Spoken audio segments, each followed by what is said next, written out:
Cocaína. And we're back, and we're live. Hello, ladies and gentlemen. Welcome back. Sorry we're slightly late. And we're back after a missed week as well, in which I went on holiday. And you should never go on holiday, because holiday is just deferred pain, as I have discovered, by getting back and becoming immediately ill. And then I have a dentist appointment tomorrow, and then I have something else in the middle of the week. It's just all the shit that could have been spaced out over 2 weeks has now been condensed into 2 days. But we're here now to talk about some really fun and exciting things like The Mandalorian. Yeah. Somehow that's still going. It is. And sorry, I put Reaper on the thumbnail, and we just remembered that, of course, he's in Auschwitz, of all places, for real. Forgot all about that. Oh, well. They finally got him, huh? Yep. They did. Yep. They've been putting it off. They've been trying for a while, but he went there of his own volition, though, so really it's his own fault. But we do have Rags as a guest today, everybody. So, hey, how's it going? Yeah, I mean, things are going swell. Things are going A-okay. Hey, Always well, at happy least to you're not- hop yeah, you're not on at Auschwitz. other people's podcasts. You know, I'm not at Auschwitz. No, absolutely not. I won't. He Well, you know could what? be. This is my podcast. I won't say that. But yeah, I'm not there. I am not currently at Auschwitz, Currently. famous German concentration camp responsible for the deaths of many Jewish people. What a tragedy. He's absolutely not there, is what he's trying to say. Yeah. I guys. am not at Auschwitz. I'm sure Reaper has, like, previously said he has a bit of a Jew throw going on as his hairstyle as well, so he's probably in massive danger. It's funny, since you mentioned that, I just can't help but picture his avatar with like an afro instead of the hair that he has. Like, it's just, yeah, the image is stuck now. I haven't seen him in the IRL. I think I just know the icon. He's got the skull guy, right? Yeah. Yeah. He does. Okay. And I can't help but picture that with an afro now after he said that. Little Jew fro. I can. I think it's yeah. Well, we can kind of experience what it's like to be at Auschwitz by watching this trailer of Mandalorian and Grogu if you want. God. And I was just saying offline, like, what is left for these two? Like, who even cares anymore? It's incredible that they've stretched Well, I guess it this far. I mean, I suppose in a way this is sort of anti-stretching, considering that there were going to be. I mean, obviously they would have made more seasons, I think, of whole TV shows if they thought they could get away with it. Isn't this movie sort of like their soft admittance that the interest really isn't there? And I would agree with that completely if it wasn't for the fact that we have so many other shows that they've diverted to. They've sacrificed Mando for Ahsoka, potentially bringing back Boba Fett, all the other crap that they attempted. Like, they thought the Acolyte could have worked, so they didn't really care, you know, at that point. But now this is like their last ditch effort, because what do they have left? It's one of two theories for it, right? So either, yes, they've admitted that it's going to die on its ass, so they're putting it in the cinemas, or they're saying it's the only thing on Disney Plus we've done that is in any way popular, with the exception of Andor, which isn't getting a movie. Everybody knows Mando, and Grogu is immensely marketable just about still, so we might as well give Kathleen Kennedy that high on which to go out and stick it in the cinema. still see that little fucker on people's backpacks and bumper stickers. Ready for all that again. As much as we hate him, he was a marketing success. He just really was. He's not a character, but in terms of marketing, Baby Yoda is one of the most successful things we've seen in a long time. Oh, yeah. Reminded me of SpongeBob, but SpongeBob's actually awesome and was funny and well written. He's just so much better. Baby Yoda just does nothing for humanity, but they could still profit off him, so no shock. He looks cute. Yeah. Well, shall we, boys? If we must. All right. Yeah, well, we must. let's take a look. It is a show, an entertainment show. Here we go. Allegedly. Oh my god! Remember, it's the Razor Crest. Wait, when did that come back? Yeah, I thought he don't broke know. it. He got that fucking Naboo starfighter, the one that his face Eckhart's Ladder said was the perfect ship for Mandalorian. Bro, that thing blew up and you celebrated. What happened? That thing is gone. How did he get it back? Oh my god, it's Ripley. Can't wait to see what dog shit character she plays. Yeah. Ha ha ha ha ha. I'm sure ha, we've ha. seen that 4 Very times before. good. What is it? Oh, that looked not great. That's wow. So we got another Razor Crest, a specific ship that was supposed to be like kind of unique and old. The shot of Grogu swimming, man. What's this supposed to be intense? I can't wait to see all that plot armor. Mandalorian and John Wick are the Yeah. are the twin patron gods of plot armor. Kings. Oh, Which no, one's that actually looks worse if you had to bad. pick, That looks Rex? pretty bad. John Wick? I think John Wick. Yeah. He's been shot at way more times than Mandalorian has, I think, across the Oh, I movies. don't know. Remember that it was the season 2 of The Mandalorian where they're charging through hallway? that spaceship. The hallway scene. is- Yeah. The whole Yeah, season with him going just bouncing off bullets is pretty bad. The hallway. Well, we extensively talked about the Mandalorian during that trailer, because there's so much to discuss. Instead, we talked about John Wick and things. But Gave up halfway through. yeah, I mean, it's gonna be terrible. It's gonna be like all the shows are. I wouldn't be surprised if they repurpose the movie from what was going to be the seasons of the show that they didn't actually make. It's gonna be terrible. All the characters are gonna suck. Mando's gonna have insane plot armor. The combat's gonna be terrible. There's not going to be anything resembling a coherent plot. It's just going to be bad, like all of the other Mandalorian seasons were. Yeah, it's not disrespect to the trailer. What we just did, that was just experience. Like we're like, yep, this is the same old. Okay, there it is. Notice there's the And puppet. There's the you bad just- CGI. Here's Yeah, you know the leader. signs, and they haven't learned anything. They're not going to change anything, and it's going to be as vapid and empty as it seemed in that trailer. Like I have no Well, faith that they- was what I you know? thought watching it, because I watched it earlier thinking, God, I know nothing about this film based on that trailer. It showed me nothing except Grogu being cute. So there could be some surprises That's in the store. point. Or it could be that actually that is just the movie. And the Yeah. movie is Grogu is cute, the movie. There isn't the story because it's The Mandalorian. And it's just going to be a bunch of set pieces, a few fetch quests, some janky puppetry, and that's going to be it. And I'm kind of interested as to, like, will they even attempt to tie it into the Mandalorian, like the story from the Disney Plus shows? Will they continue it or will they not? Because if they've got the Razor Crest back randomly, and if nobody really watched season 3 because it was shit, then it would probably make more sense for them just to treat it as a complete standalone. The Yeah, fact 'cause- that they got the Razor Crest back when it was very clearly like de-atomized from space, Yeah. I think that just goes to show that they're kind of desperately trying to re-seek the formula of like the first season, yeah, where it's like, oh, it's the iconic ship. Look, it's baby Grogu. Look, see, you like this.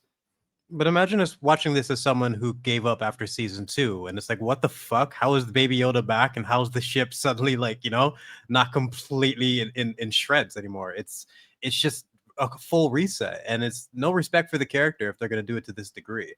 They did it in Boba Fett, and it just like reshuffled the dice, and you get one opportunity at that, and you fucked up season 3. It was terrible. So I think doing this again with the movie is just almost pathetic and like desperate.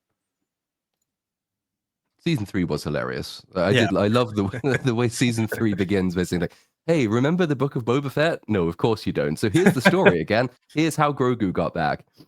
We could spend the entire first half of episode 1 of season 3 recapping all the stuff that was amazing about the Book of Boba Fett, which is basically nothing at all. Yeah. But to justify the reset, I guess this will be something similar. They can't imagine they'll continue like season 3. Will we see Bo-Katan? Probably not. Will we see Boba Fett? Possibly yes, because he's immediately recognizable. Yeah, they might. A bunch of other cameos, maybe. I don't know. I Who's the think enemy so. They'll here? try and Moff get. Gideon. No, they would have had him in the trailer. Surely, if he was the bad guy, I think they would have probably had him in the trailer. I mean, I could be wrong, but that's that. I don't know. Maybe he's elsewhere, because Maybe. last time we saw him, he was. I can't even remember if he died or not. That's the I thing. have no idea. I can't. I saw the No. seasons of TV and I can't remember. I have no. Oh no. idea. Because there's remember, probably there's clones, the right? there's the big. Well, he's got all the clone things that he Clone Force accused Mando people. of murdering.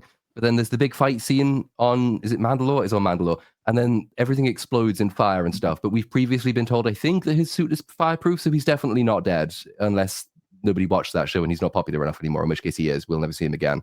I think between his fireproof suit and the fact he's got a dozen clones of himself, I think we'll probably he'll be back at some point.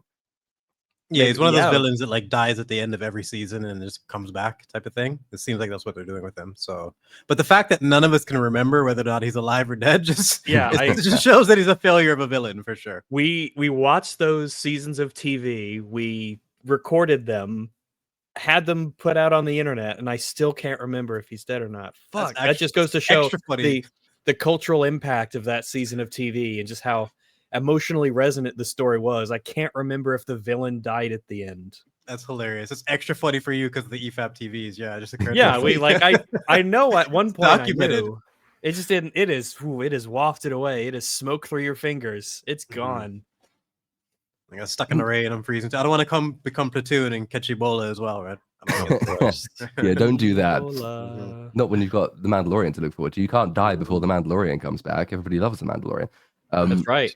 But this is not the wrap up though, is it? Of the because there's the Filoniverse wrap up movie, which I think is supposed to combine like the endings of the Mandalorian and Ahsoka, and that's basically it because they've got fuck all else. That's another movie I think, which is going to come out afterwards. So this one is just sort of continuing the Mando stuff. But when is that supposed to be? Does that have a title yet?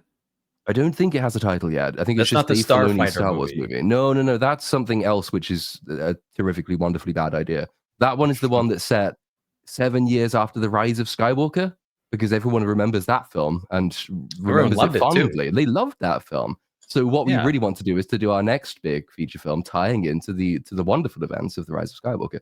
That is a different thing entirely. So we're jumping timelines. Mandalorian is set before Return of the... No, it isn't. After Return of the Jedi. When the fuck is Mando set? It's set after Return of the Jedi, but before the sequels.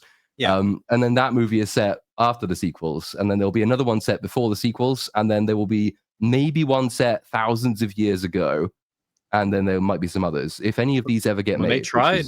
I mean, they tried to do the High Republic, which is like 100 or whatever years before the prequels, and that shit's dead. Yes, it is. That did not take off.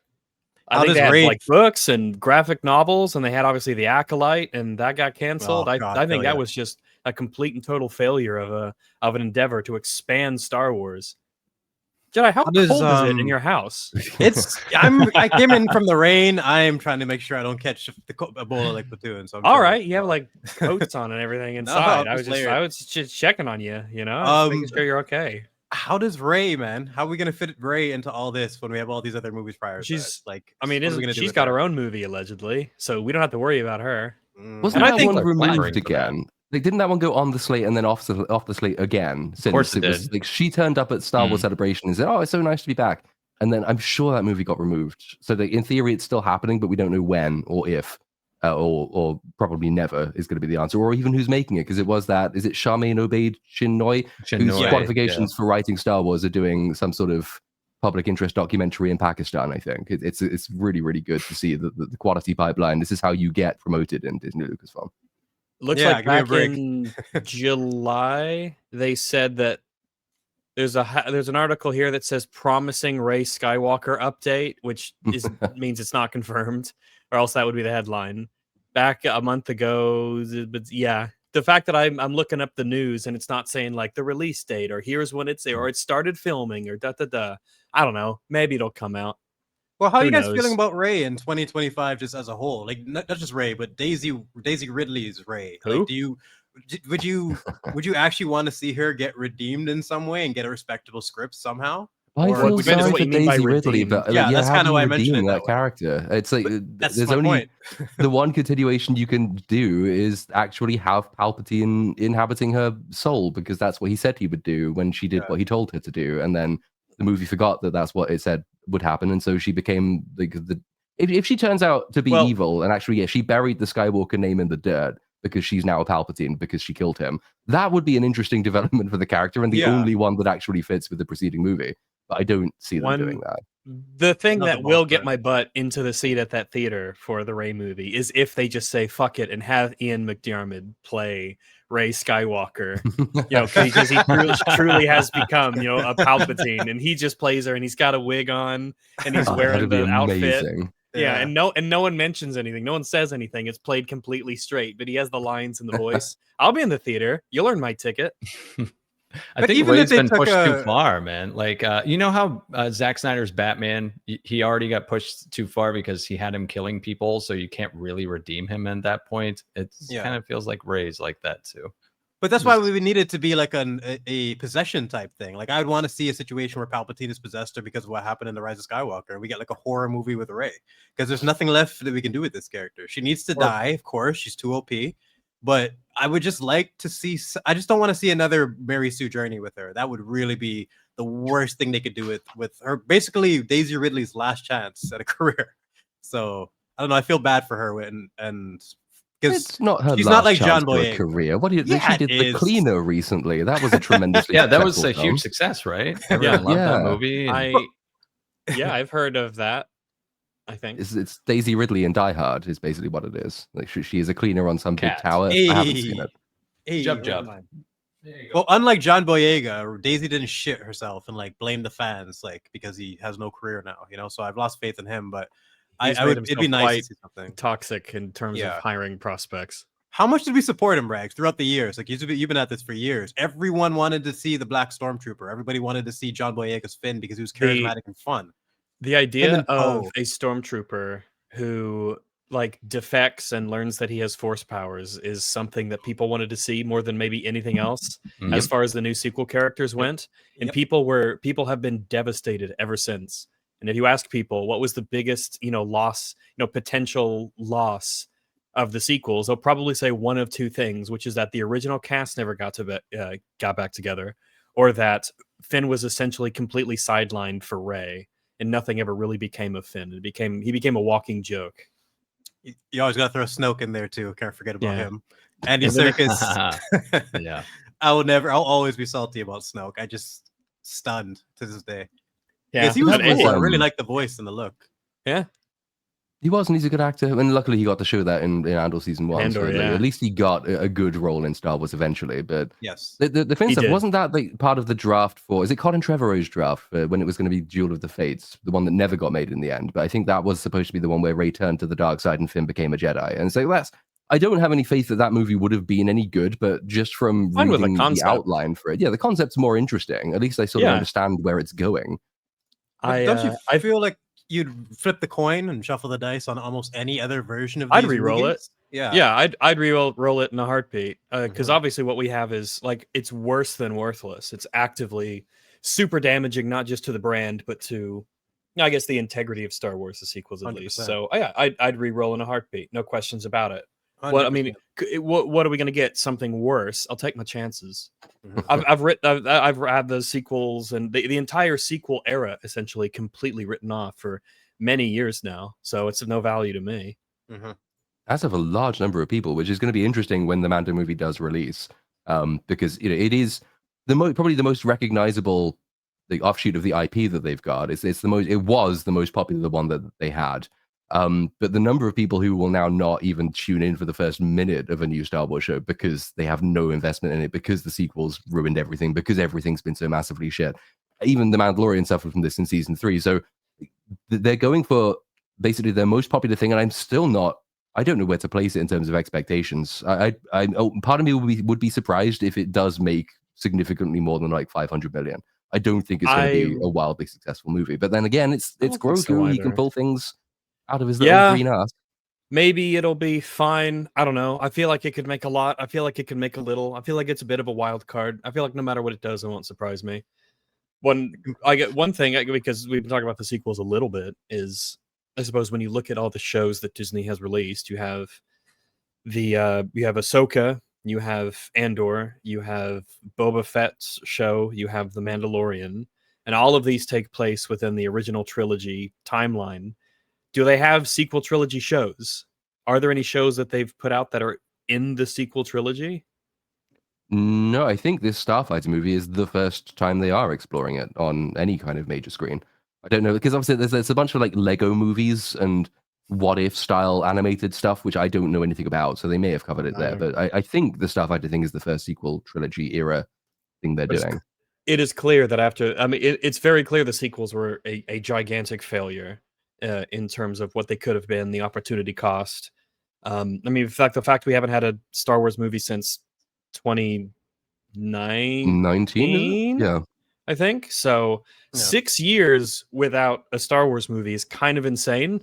That tells you everything you need to know, as well as the fact that all of their shows that have been successful or that they've at least banked on were not in the era that they created. Of the two that means that they have now two failing eras of Star Wars, and now they're going back to everything's prequels or everything's OT. It's a good High point Republic because and how sequels many done?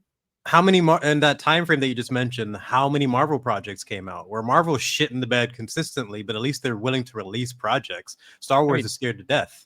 Yeah, I guess Star Wars was smart in a way. Like I guess if you don't release new stuff in a way that's sort of laying low and not creating more terrible things. I mean, obviously it was, stuff like Andor, even though it probably isn't like worth it financially, was such a much needed injection of quality and passion into Star Wars that it's probably in a way worth the cost. And I think that's what Disney really, really needs right now when it comes to Star Wars, and Marvel to a degree, but definitely with Star Wars, is even if you're losing money on some of the stuff, you are in desperate need of rebuilding the quality within that brand to get people actually excited for it. It's the Doomsday approach, right? And it's spend way That's too what much they money. The plan money on will doing. never ever be made back, but we'll spend it all in the hopes that it'll be a loss leader. Like this will regain interest, reset the universe, bring all the people back that everybody knows and loves, and that will get people back in the cinemas, and then they'll be back in the habit of watching our things.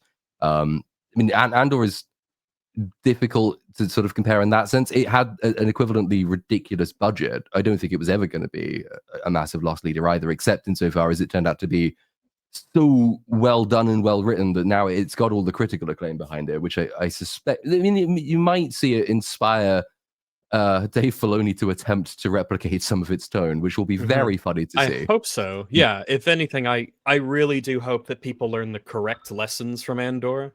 Whether they will or not, I mean, they probably won't. But there's there's a little bit of hope there. It's the only one, isn't it, that actually gained an audience over time. I think, as far as I know, season 2 ended up with more viewers than it began with, which is the opposite trajectory of most other shows ever. And that is what you need to see, albeit from people quite still a low talk base. about it.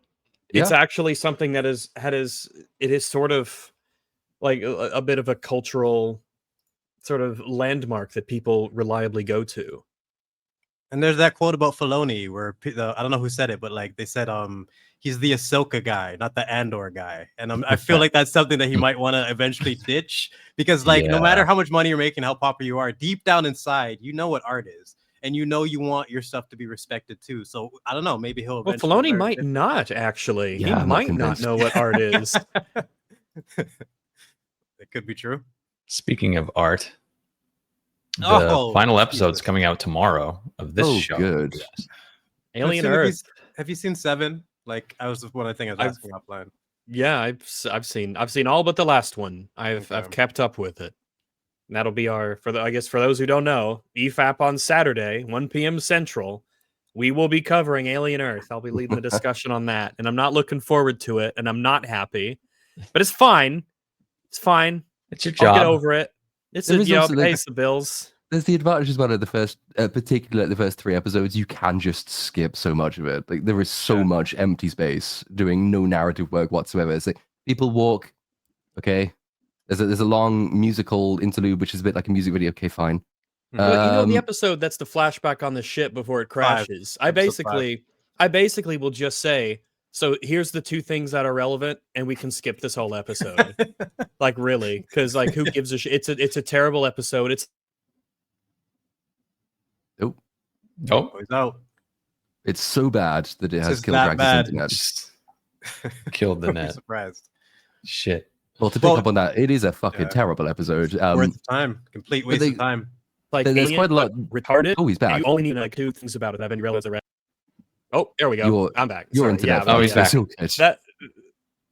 It did a little. Yeah, it's been doing that where it like cuts out for a split second. So, but yeah, we're probably not gonna. That episode can basically be skipped in its entirety. Most of the first 3 or 4 episodes can be skipped. It is a lot of dead air, a lot of dead space. And just to emphasize, we're talking about a flashback episode where this is their opportunity to give us all the flesh and character that we should have gotten, the twists, the explanation for what really went down on that ship. But we could have just basically headcanoned the entire thing, and it would have been worth. Well, yeah, because all the characters that they introduce and have in that episode, there's only one character, Morrow, who is relevant in any way. Everyone else is essentially it's a bottle episode of irrelevant details, because there's only 2 things. Like Morrow had a family, and Prodigy sort of helped orchestrate the crash. That's it. That's the only pieces of information skip the episode. And episode 7, the last one that came out, was short. It was like 45 or whatever minutes, and they tried to jam pack that with things actually starting to happen. Yeah, and the penultimate episode of the entire run. They're like, oh shit, stuff has to occur. Yeah, the entire show feels like filler until you get to episode 7, and then they just jam everything into that episode where you just can't believe it. It's a clusterfuck.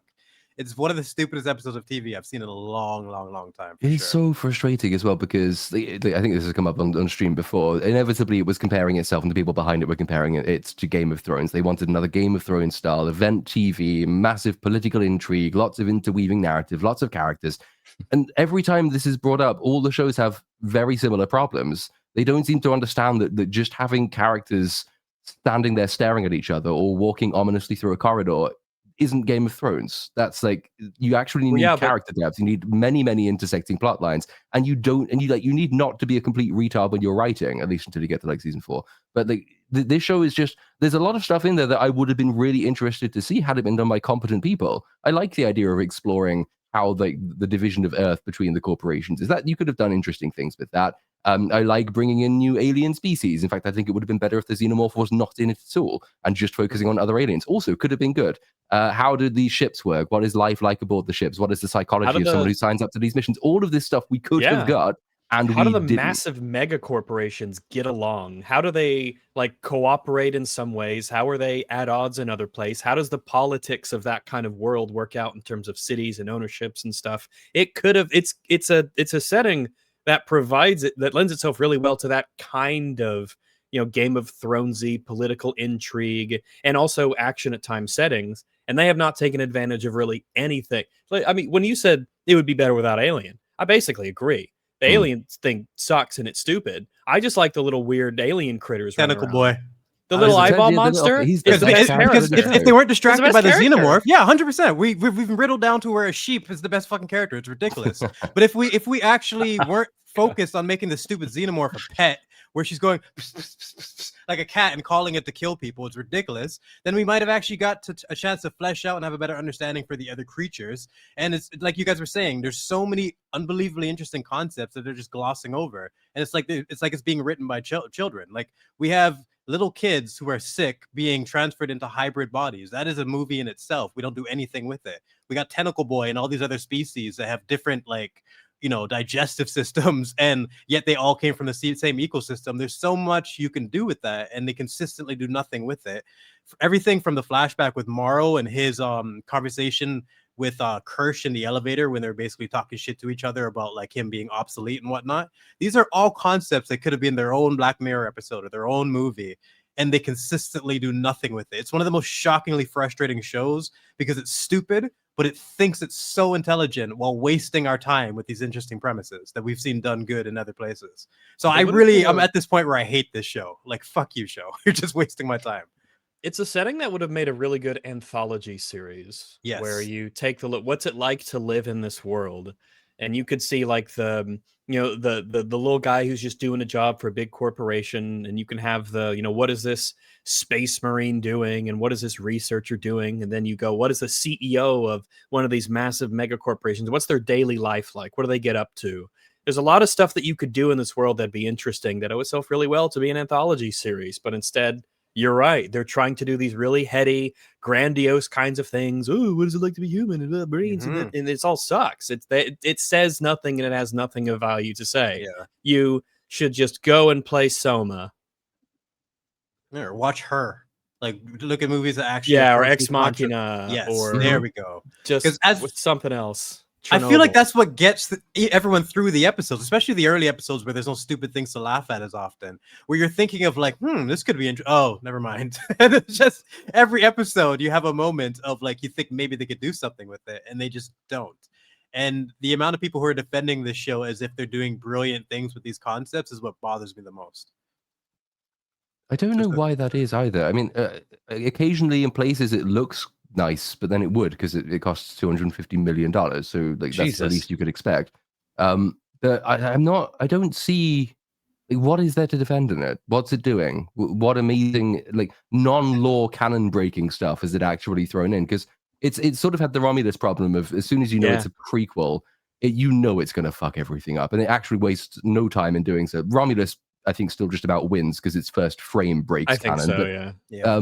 But this one is still goes around just adding random shit which can't exist logically at that point in the timeline, and then that all of this has to be somehow unbelievably wrapped up to the degree that nobody ever finds out about anything that's happened in this season in order for the first Alien movie to work. Yeah. I don't see them doing it. It's going to get a season 2 though, so I guess we have to wait for the thrilling conclusion. Is it confirmed? say- or are we just... Is I that think- confirmed, Platoon? I think I don't know if it's confirmed yet, but I think it's close to being confirmed in the sense that it does seem to be doing reasonably well in terms of viewership. It's quite well received. As of 3 days ago, it says it has not yet been renewed. I can't believe they spend that much money on television shows, but the production budgets on the movies they've always kept down. Even Romulus, they didn't spend that much money on it. Yeah, you'd think they would keep the same approach since Romulus was successful technically, and like scale this down because That's like we crazy. were saying, this show's got 7 different shows in it that they aren't fleshing out. If they chose one of them and cut the budget, maybe we might get a half decent show.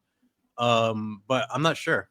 And But you were saying it's earlier, probably also Platoon, got this- something to do with the fact that it is like 7 times longer than Romulus. Maybe if you took the combined budget for 2 episodes of this, which I think would match the runtime for Romulus, you might find that the production budget is roughly the same. But then they have another 6 episodes, which are each about an hour long, with the exception of episode 7. So it's that expensive just because there is so much of it, and yet there's so little to say about it. It just covers a huge amount of time and doesn't do anything. It's a mile wide and an inch deep. Well, Yeah, that's pretty much Well, it. and I would say that it's the only strength of Alien Earth is the only strength of Romulus, which is that it's just it gets a lot of the aesthetic aspects correct about the alien world, or at least the Alien IP universe. But that's kind of the easy thing to nail.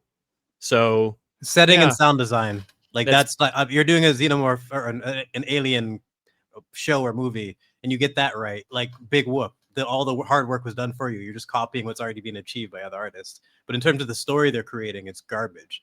And like a quick summary for you, Cynic, because I know you're not familiar with this show. It's like you don't have to be familiar with the Alien franchise. It's just for me, I can't think, and I'm including Ironheart, Acolyte, all those other shows. I can't think of a show where the plot progression depends solely on the stupidity of individuals. Everything is run by stupidity. Every single narrative progression is because someone is a moron or didn't do something that they should have done. It's never like anything that's set up correctly in a way where you can believe that person would have done it. It's always the stupidest decision they could possibly make. Wasn't that and the they'll do it original again critique of the show? Because that's why they put children in the bodies of adults so that they could write them like retards. Yeah, but the problem is that the adult characters are some of the stupidest characters in the entire show. Everyone's stupid though. If it was focused on those characters being stupid, then that would be one thing. But they're extra stupid while everyone else is retarded as well. It doesn't make any sense. That you can't really, yeah.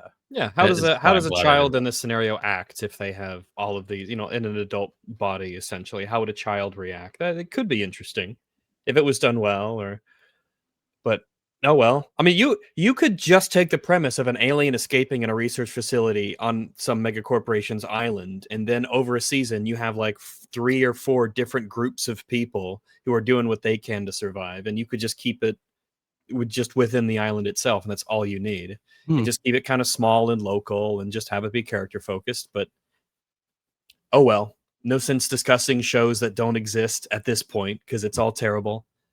Maybe they'll maybe the next alien thing will not be terrible. I won't hold my breath though. I'm trying to think what the next scheduled one is. There's a Romulus sequel I think they're doing. There right? is, yes. And then depending on how you want to define the franchise, obviously Predator Badlands comes out in a couple of months, I think. Which... Yeah, another Disney princess with a baby predator, and we have a Disney princess with a xenomorph now. Look what they're doing. Look at what they're fucking doing to the most iconic creatures. They could Disneyfy anything. Like the xenomorph is an absolute pussy now after the show. He can never be scary again. And the predator is about to get ruined as well. So looking forward to that. It says that the sequel is planned to start filming next month, but they haven't even. That can't. AI, fuck you. There's no way you're right. That doesn't make any sense. I have there's a Chrome extension you can get that removes that from Google searches. I would recommend it. The first fucking thing I did when that abomination popped up on my Google searches. We keep nagging you to use it as well, and it's never right. It's probably one of the least accurate AI things I've seen. Plus, it's just instead of typing instead of clicking on the links that are right below it, here's just what those links say, and that's wrong. Here's a wrong version of the links you could be clicking. Like, gee, Yeah. thanks, Google. Jesus. Thank you I so really much. appreciate that. This was You've worth saved me. killing the entire internet news ecosystem to get this Yeah. across. Well done. This slows down the process because now you're in my way and I have to get over you. Yeah, get rid of that shit. There's a Chrome extension for it. In other news, Jimmy Kimmel was suspended, and then, well, his suspension was lifted like right before the show started. So there's that topic. There you go, guys. Listen, I don't need Jimmy Kimmel to win. I just need Disney to lose. I What did think he, what that did he was the cool thing specifically about say this. that got him suspended? So he Um, said, well, go ahead, Platoon. Well, You from what said I more remember, about he this. said that the Charlie Kirk assassin was a MAGA right winger. I think. He Yeah. said And this that is was- after it was Essentially, common knowledge that he wasn't. It was kind of a gray area where you could argue that he wasn't necessarily saying that. It was stupid, but I mean, it was pretty clear what he was saying. Yeah, I mean, he said, I think it's not quite verbatim, but it's close enough to being verbatim when he said that the MAGA right is trying everything they can to make out like the assassin was not one of them. I mean, there's only Right, so yeah. much room for ambiguity with that one. And then I think the story progressed, and the reason he was taken off air for the next one was because he planned to go and double down. That was how I read the story anyway. So they thought, well, this is going to be catastrophic for us because nobody likes us anyway. So let's not have that. You've kind of brought this on yourself. And this is the first I've heard about him being reinstated. Not that anyone would notice because he gets virtually no viewers. 129,000 viewers an Yeah. episode, which is less than all of us. He has less viewers than some EFAP re-uploads get. Unreal. I mean, granted, those are live viewers, I think, but whatever. He is probably. I thought that his contract was up in a year's time anyway, so I can't imagine they're going to renew him. I don't understand the point in all of it, other than political pressure. I guess they got enough backlash. People were talking about how stocks have dropped or whatever, and I'm like, I don't know how much I believe a lot of that stuff, but No. I mean, I'll take it, I suppose. I don't think know. that's the funny thing is the right and left was finally united in hating Disney. Yeah, God forbid. This is what it took. Of all the stuff Disney's done, this is what it finally took. Jesus. Well, They've it's cancelled something, I Jimmy guess. Kimmel. I'm going to cancel my Disney Plus subscription. This is beyond the pale. I happily subscribed all the way through The Acolyte and Ironheart and Agatha and Black Widow and all of the actual shit that they do. But no, this unfunny late night comedian, that's just too much. If that is true, M8566, he used to get 1 million views. Now he's down to 149K. I read 129,000. Well, this is the other thing. I mean, I don't follow American stand-up comedians very closely because I prefer Not many do. I prefer things that are actually funny. But like, one of the things I did sort of wonder with this is whether he was sort of getting out ahead of the Colbert thing, in the sense that if he believed that his contract was coming to an end, or he might not be renewed, or his show was losing its ratings to the point where it was costing the network a lot of money and his job might be on the line anyway, he can make a big splash in a fiery quitting moment and then carry a radicalized audience over to whatever platform he goes to next, in the way that Colbert would probably have done if he'd got more advance notice of his terrible show being cancelled. So there's also that sort of internal image posturing that goes on with these places. I don't know if that's the case. I just wouldn't be surprised if it was. You know what was interesting, though?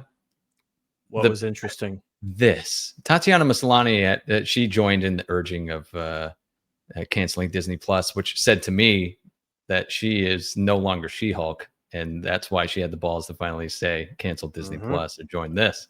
Here, a number of actors came out and were like, "Yeah, don't do that." All the a bunch of actors, because actors are a bunch of lefties, so they're going to defend their own, which is like fair enough, I guess. It's just the usual people you'd expect. Mm-hmm. Well, she's gone on an arc with this, hasn't she? Like, the show was cancelled and she shat on Kevin Feige for not renewing her. Then there was a couple of months, I think late last year, where she was sucking up to him again because maybe she might get a shot at one of the later Avengers films. And now, evidently, that has not occurred. So she is shitting the bed once again. Also, does she have fans? Because it suggests in this headline that she does. Orphan Black, I think she has fans from the other shows she's done, because she had a decent reputation prior to She-Hulk. But now she's known for She-Hulk more than anything. And it's, from what you're telling me, Platoon, her attitude sounds just like the character, just unhinged and like immature. But yeah, she hasn't handled this that well. Definitely not. But yeah, Which is a Kimmel's shame. back. I mean, he's back. I know loads of people who'd want She-Hulk to come back as well. All of them work on YouTube, obviously, but it would have been great to see her do come you? for another run. I want season 2. I would kind of be entertained to see what I they would would do be with season too. 2. I don't think it would be as funny as season 1, which is unintentionally shock funny, value. obviously. I It would don't be know like- if I want to She-Hulk season 2. The first one was really miserable. Like I don't know. Yeah, it'd I be like, know. in a way, there'd be fun to make of, but like really, like, stop and actually think and remember those episodes and the shows and like the discourse around it. There was, it sucked. I'd rather don't- that I than don't- another Secret Invasion, Regs. You want to go through Secret Invasion or She-Hulk? I mean, Oh, I'd God. rather have a She-Hulk than a Secret Invasion because that Boom. one actually was just like shitting on stuff. But that was I don't miserable. know if, I mean, even by Disney metrics, Secret Invasion was particularly bad. I think that's She-Hulk one would of the be reasons I'd quite fun. like it to come back, because if you accept that it's going down anyway, watching it go down in flames rather than just a cloud of depression is preferable. So I had more fun with She-Hulk than I did with Secret Invasion. A lot more fun. Always at its Yeah. expense, obviously, but that is the fatalist assumption that it's going down either way. If there is any hope that it might not, then obviously you don't want another one of these seasons. The I scene think, with Talos and Nick Fury in the car is one of my most hated scenes in all of God. Marvel. Basically saying, "Fuck you, Nick. You That was a never rough did. You one. never did anything. You're a fucking bum. We did everything for you." Just basically erasing his entire history as a spy. Here, we in, like, one round. invented a wife for you to be a loser husband Yeah, to. it's Like, gee, insane, thanks. man. It's just A She-Hulk everything about season that show 2 is would like a go bottom. down as a Velma season 2, where the first season was what everyone was talking about, and then when the second Yeah. one rolled around, no one cared. The Bring- shock bring- value is kind of diminished. Even Rings of Yeah. Power Rings was of kind Power. of similar. It was just like, okay, it's more of the same. And in fact, there was bits of season 2 that are worse than season 1. Season 2 they, is worse than season 1. They assassinate the only half decent characters in season 1, which are the dwarves and Elrond. So it was depressing and miserable, but it wasn't as funny. I don't think, because it wasn't as shocking as season 1. Season 1 was the particularly, first time Elrond we was saw that one of this the is what worst they in were doing. season Bronwyn. I'll tell you what season 2 is missing. Fucking Bronwyn. You remember that bitch Actually that was with died. the elf chick? That Yeah, was she's so funny. She left the hilarious. show, so they Half just of fucking my killed her. jokes were due to Bronwyn. Like, she was absolutely fucking hilarious. But like, We thought she her was leaving getting the show. better, but then we forgot that orc arrows are poisoned, so she died. You know what's funny about And that I- too? She gets hit by 2 arrows in season 1, and they only have her react to 1. Like, they completely just cheat on the editing. She was broken in so many ways, and she's part of the reason season 2 wasn't as funny.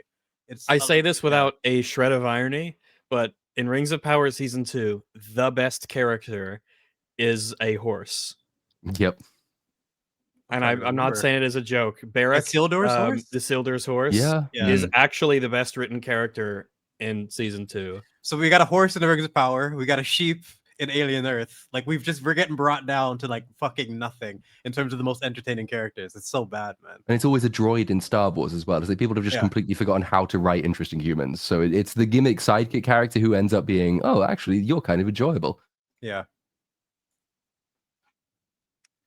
Um, terrible. in other news, this movie came out. I'm the only one who saw it and reviewed it, so Okay, it's I don't fine. know what this is. What is Take it? the lead. I've only seen So- the trailers, but I don't know anything about it.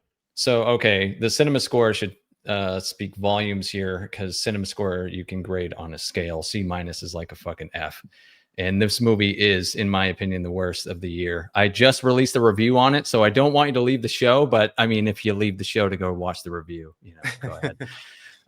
But no, this is probably the worst film of the year. It's a septic tank of a movie. Essentially, it throws a bunch of themes at the wall in hopes that something sticks with you. So it definitely is for like the Zack Snyder but my themes crowd. It's Jordan Peele and themes? No It's- way. I know it's Jordan Peele produced, so it kind of looks like a Jordan Peele movie, but it's without anything that does make it appealing at all. When you say it's the worst movie of the year, there is stiff competition for that. There is. Is I it worse know, than it's that War of the bad. Worlds and Yeah. Section 31, which I think and Emilia I Perrone didn't was see last Section year. 31, but I did see Hurry Up Tomorrow, which is a movie by the musician The Weeknd. And Yeah. if you want to talk about a piece of shit, this movie is the only one that rivals War of the Worlds and Hurry Up Tomorrow. Jesus, okay. Yeah, it's that bad. Marlon Wayans is actually kind of fun in the movie, and he's the only part of the film that's good. Everyone in the film looks like they're on Ambien, and they just kind of walk around like a bunch of fucking retards. and the jump scares they try, but it's like a kaleidoscope of fucking. I don't even know. It's like a fever dream, and that's the whole point, is to give you atmosphere and mood without any like actual substance at all.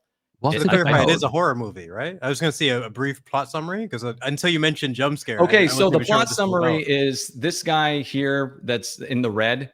His name is Cade, and he's a prospective quarterback. And essentially, Marlon Wayans is Tom Brady. He's the GOAT. He's won 8 championships because Tom Brady in real life's won 7. So of course they have to up the ante, and he's won 8. It's like, and Cade medals of honor, and Cade's supposed to come in and replace him.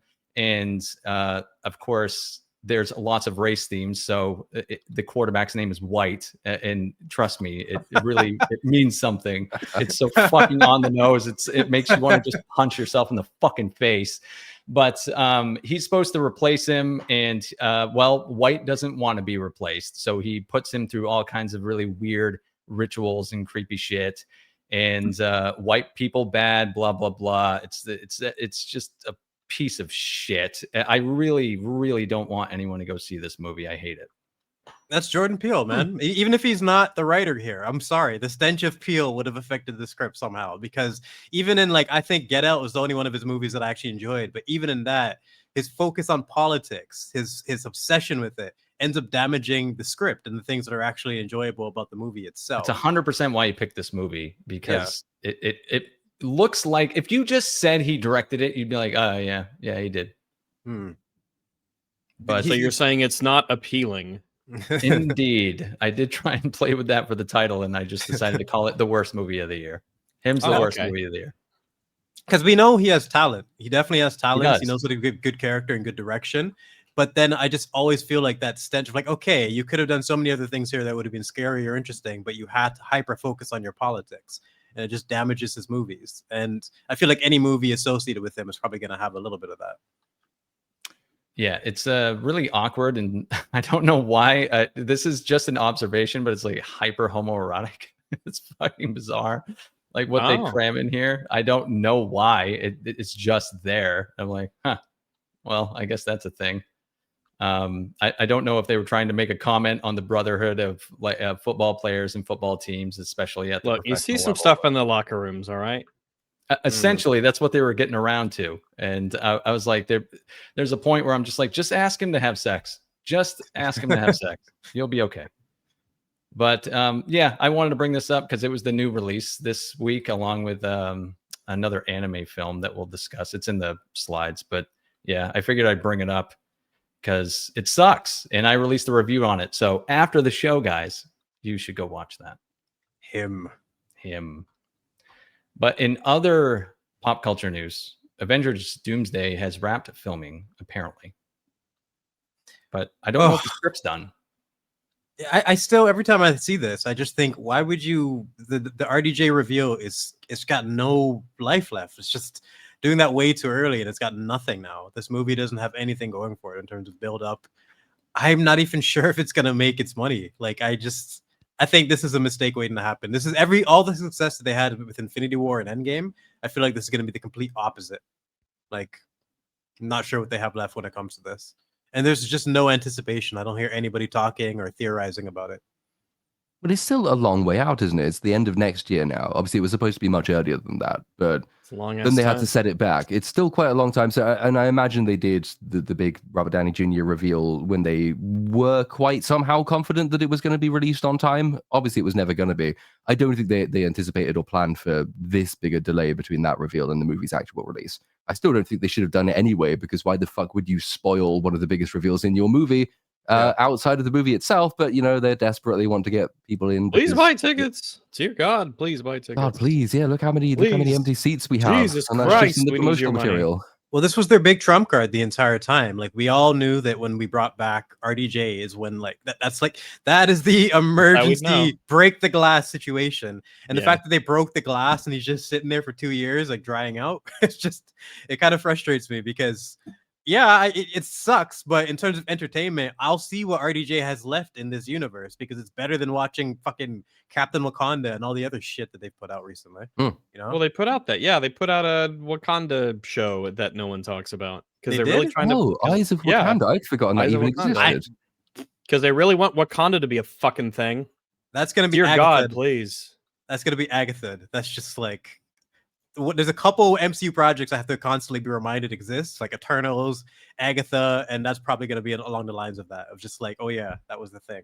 Well, it's an Because animated it's too much thing, isn't anymore, it? right? I think Yeah. it's more like a what if type story in the sense that it's not intended to be mainline entertainment Marvel story relevant stuff. You would hope anyway, because I don't want to have to watch it to find out what happens. I'll just But assume it's bad. yeah, it's a safe assumption these days, and probably it's going to be safe for this movie as well, given all the conflicting information about this movie's production. You know, people finishing filming before the script is finished, which might tell you something about the fate of those characters. Or obviously, there's the rumors of people falling out on set, which were then refuted by someone pointing out that the actors had never actually met each other on set, so they can't have fallen out. Which I think is kind of worse after a fashion. It's kind of funny. And then obviously, if there Robert even Downey was a set Jr. to meet If there on. even was a set, it's just people running on a treadmill in the green room as per usual. And then isn't Robert Downey Jr. writing his own backstory for Doom as well? I think, or at least like having major input in that. Aren't The that only you way doing this will be I'll- good is if it's accidentally good. There's Yeah, so like much I'll take chaos any behind writing it. over Disney That's the writers most- writing. That's the most interesting aspect of this, because I remember with Civil War, one of my favorite things, I always mention this, is that the Russos would come to RDJ's place and they would discuss the character in terms of what Tony would say, what he wouldn't say. So you got a more realistic, interpretation, because he loves this character and he had respect for it. It's the continuity. You're not getting that now. I'll definitely take his input over a Disney writer's input. Exactly. So it might be one of those things where there's certain aspects of the movie that are on point and then it's crap. Like, how Endgame, Black Widow, and aspects of Tony was nailed, but then everything else is crap. It might be a situation like that where the whole movie is shit, but there's moments of greatness we can appreciate. Maybe if we can get the grading curve is so low that if we can get a good character, a single good character, or a scene, one good scene, I'll be over the moon. Mm-hmm. But he's got something. It's such an important job to do as well. It's Doctor Doom. He is the principal antagonist of the movie. He has had about 4 seconds of setup time before this. It has to begin from scratch. You've somehow got to cram all that in a movie with 4,000 other people, and you've got to make him instantly this Thanos level threat across. Well, you got 2 movies because Secret Wars is coming out afterwards, obviously. It's the most important job to get right is Doctor Doom for this movie. So it's all hinging on RDJ. Can he actually write a character better than the people who are paid to do that? And there's I very really few hope villains in Alan Marvel. Dog, I'd say yes. I hope that he's using the comic books as a basis. You took it right out of my mouth. Yeah. Is anyone really familiar with his comic book lore? Because there's so much potential with this dude. There's so many Marvel villains, but there's very few that I've actually been anticipating and seeing what they can do. And I know Doctor Doom, he could be amazing if they pull this off. Because of the current state of Marvel, I'm just not excited. Yeah, there's obviously a million different versions. So whenever someone says, well, it's comic accurate, it's like, well, which fucking decade, which writer? Just shut the fuck up. Yeah. But I hope that they take from Jonathan Hickman's run, which was in the 2010s, and that's when I actually enjoyed Doctor Doom, and I was like, oh, I understand now why he's the baddie of the Marvel Cinematic Universe, bigger than Thanos, bigger than everybody. And if RDJ's diligent, that's what they're basing this off of. Doomsday and Secret Wars is Hickman's run. Like, it's a combination of the original 80s Secret Wars and the more modern version that Hickman did in around 2015. So it's probably going to be that. And there is some semblance of hope here. One thing that's driving me nuts is, correct me if I'm wrong, he's a mix of tech and magic, right? Yes. Yeah. The MCU's magic system is fucked. I have no idea what's up, what's You down. can't call it a system. It's just what a I'm system saying. implies like rules and We watched Loki, man. Like Magic at that point, I'm glove. just like, I'm done. Like, it's all, we have no idea what actually makes sense or how it works. Anyone who in Marvel. tells you they like the Loki show, just ask him what happened in it. Nobody knows. To this day, we don't know. So, but my point is, if we had an actual structured magic system or some type of rules that we can follow throughout Marvel, I'd be super excited for this character. But I know he's just going to be a broken mess. Probably. He might kill Loki, though. That would be good to see. That would be good. Because Loki That's even is the possible time now. tree thing, right? So if they are going to use this to collapse their multiverse, which they really should do, I assume that killing Loki will be an important part of that. So Robert Downey Jr. as Doctor Doom can kill Loki, end the multiverse, and immediately become the most valuable Marvel villain there has ever been by correcting all of these terrible decisions. It's just not something Well, that that has was an their impact on Mephisto screen. out that they could have used. Oh, But yeah. that's talking about Ironheart. Ironheart, which people have already forgot about, except Yeah. Nutsa, I guess, who put out a video today or whatever. Did she No, do it today? Yeah, she did. She did it. Everyone, go check that out. I was about to say, yeah, Mephisto. What a waste. I really like the acting, and Yeah, Ironheart is Owen's just great. such a fucking moron in terms of wishing for AI back rather than her friend. Like, what a stupid show. But I will always bring this up anytime Ironheart's mentioned. Of like you mentioned, all it takes is one good character, one good scene. I will always say this with Ironheart, Ironhead. That one scene was actually fantastic. They somehow had a great scene in the middle of an awful show where the thing with the wrench and her father and the flashback and a little bit of insight into the character we should have gotten if this was written by like adults with brains and like, you know, decent morals. And I stand by this. Riri, with better direction, she is a better actress than America Chavez, than stupid Cassie, than a lot of the crappy Disney princesses that they've slapped in. And yeah, it just sucks that she got wasted on this ghetto, terrible character when she could have been. I stand by this. I shit on Ironheart all the time, but she could have been a lot better than this. She had more potential than a lot of the characters that they've been wasted. Like America Chavez, I never want to see her ever again. Oh, don't worry, you won't. She-Hulk, America Chavez, you won't be seeing that. Rest easy. You won't see these Gaia. fucking evil bitches ever again. Nobody talks about no, Gaia. not Gaia. Yeah. That's because if you say her name 3 times, she might actually show up, so no one talks about her. Related to Marvel, a top talent agent says that a client joining the MCU is still a crazy, life-changing opportunity, but I don't have as many clients asking to do one as they were 5 years ago. No shit. That's because the nature of the life-changing has changed. Once upon a time, it was career-making, and now it is, if not career-ending, then closer to that. Let's ask Brie Larson how much it changed her life. Right, and it's most likely only for one time instead of like for 8 consecutive movies or something now. Well, you had Oscar Isaac say that about Star Wars. He's like, yeah, I'll come back and do a Star Wars movie if I need to buy another house or whatever. Yeah, compare that to his enthusiasm at the very beginning. You can add John Boyega to that. There's a recording of him and his friends watching the trailer for Force Awakens, and then you get to the moment with Finn with the lightsaber, and both of them just freak out. You can see it's such a good bro moment, and it shows how much he wanted that character to be, you know, something significant. Now he doesn't give a shit. And Disney just burns out your enthusiasm, even if it's a franchise you've liked your entire life. And then they gave Oscar Isaac the chance, like he, like Moon Knight is something that kind of has fallen as well into the pit of forgetfulness or whatever you want to call it. But like he did a stellar job in terms of the acting and what that role was kind of asking for him. The problem was the show was written horrifically bad. So they've screwed him over multiple times. It's kind of a common theme as well, because of the people who do still call their agents saying, get me a Marvel thing, usually the talented actors end up in these pretty shit Disney Plus shows, which nobody watches. And then you have to wait until a movie like Thunderbolts comes along, which says, hey, we've got nothing else on. So I guess David Harbour, Florence Pugh, do you want to have a movie now? And then they say, yes, please. And they do. And the movie's also shit. But at least they can sort of carry certain scenes by virtue of being quite talented. Sort of, It's 100%. It's all Marvel has left is casting and good acting and performances.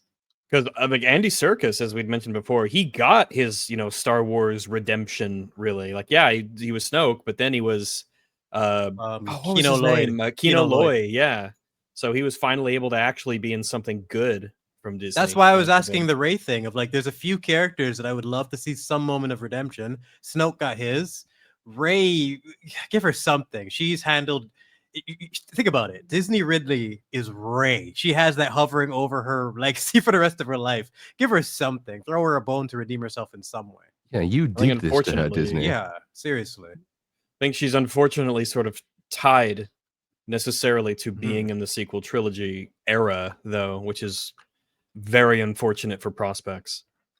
That is not an era that they really want to do anything with. Yeah. Speaking of Oh, Andor, good news. Good news at Respect. last. yeah, Mm-hmm. yeah, Although Andor has didn't- won the Emmy for best writing in a drama series. Hooray! Incredible. How many Emmys did The Mandalorian win again? Like 3 times as many, unfortunately. Did it really? Yeah. That's a shame. Well, And none I of think- them are for writing, I'm sure, though. Like, not a chance. I mean, it might have been. You never know these days, but I don't think so. Mm. I mean, they're very, very scattergun with what they award anyway, to the point where even the awards you agree with, you kind of think, I'm not sure that you gave that award for the same reasons I would have given the award. Exactly. Because the Emmys gave Arcane Season 2 Best Animated Show. And it's like, well, Yeah. fucking no. But for Best Writing in the Drama Series, probably on the strength of the Mon Mothma speech, I would guess, which is a good speech, but I think it sort of appeals to an Emmys nominating committee for reasons beyond the innate qualities of that speech. And so that's why it sort of gets elevated. But fuck it, the more industry recognition a good show gets, even if it's recognized for perhaps not always the right reasons, the better. Because creators in Hollywood have egos, and egos like to be satisfied with awards. And if they see this doing well, maybe they'll try and emulate it. They will probably fail, but at least they will try. Yeah, when I see award stuff like this, when something does good, I just want it to be recognized. I want why? the work to get something. It obviously isn't that, well, it got an award, so it must be good, because that ship sailed a long time ago. Mm-hmm. You want to be acknowledged for the right reasons as well, too, because the amount of people that were talking about the animation in Arcane Season 1, when like the writing is really what I cared about. Animation came so secondary.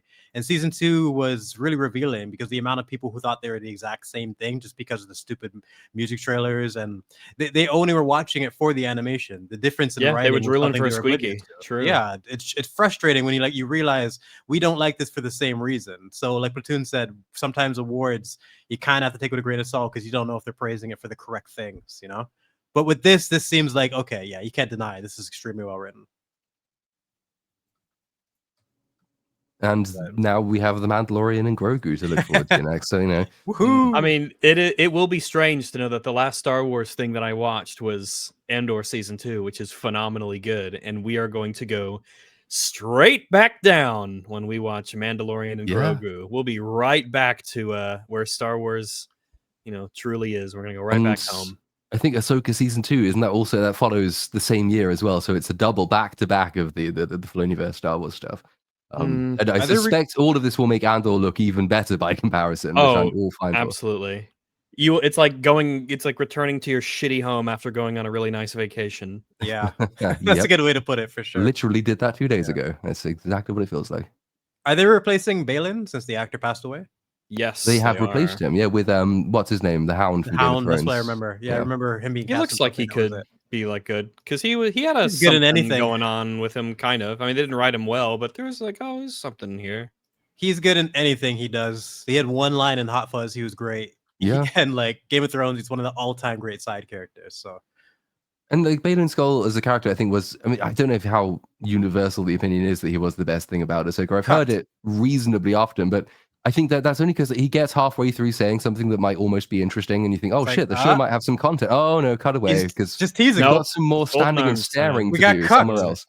He literally would start up saying something that's super fascinating that could imply so many things about the Jedi and the lore and the philosophy, and then they would just cut to the next scene or say something worthless instead. And it just kept you interested in him, but in the end, we got nothing. So it was just a weird dynamic. But I want them to write him like the Hound now, though, because whenever Sabine does something stupid and he just goes, call him a cunt. that would make the show way more entertaining. But of course, they're not going to do it. He's got the physical presence, though. He's tall, he's broad, he's big, he's strong. I think he can pull the look off, which, to be fair, is all Ahsoka's got going for it, because there's a couple of shots in it that look okay, and some of the costume design is okay. So fuck it, he'll do a decent enough job for the standards of the show. If they just cast him as the Hound, like with the same attitude, I will. That would be great. I will watch every episode for that. Do we not have to go and do we have to actually watch though a bunch of? Is it Rebels? The Mortis arc in Rebels. I think this came up on the Andor EFAB episodes of like the backstory for the god things they were introducing. I'm just gonna be honest. I'm not gonna. No. So I don't. Whatever the answer is, I ain't gonna. I'm not gonna do it. Anytime Disney says I have to watch something to understand something, I just don't believe them. It's going to make me more confused based on the pattern I've seen with them. So I'm all right. I'll Yeah. catch the Spark Notes. Never. You can I'm get not the sure how AI much they'll summary help from it. Google. What do you mean? Oh, Yeah. you could. It'll Oh, be yeah, so that's right, helpfully yeah. accurate. Might even write Chat something better by accident. GPT, write me all the things that I should give a shit about. Grok, what do I think? Grok, is this right? Is this true? Grok, is Just- this real? I don't trust the mainstream media, but Grok tells me the truth. TV shows this year with the most Emmy wins. The Studio. Did anyone watch that? No, I don't know anything about it.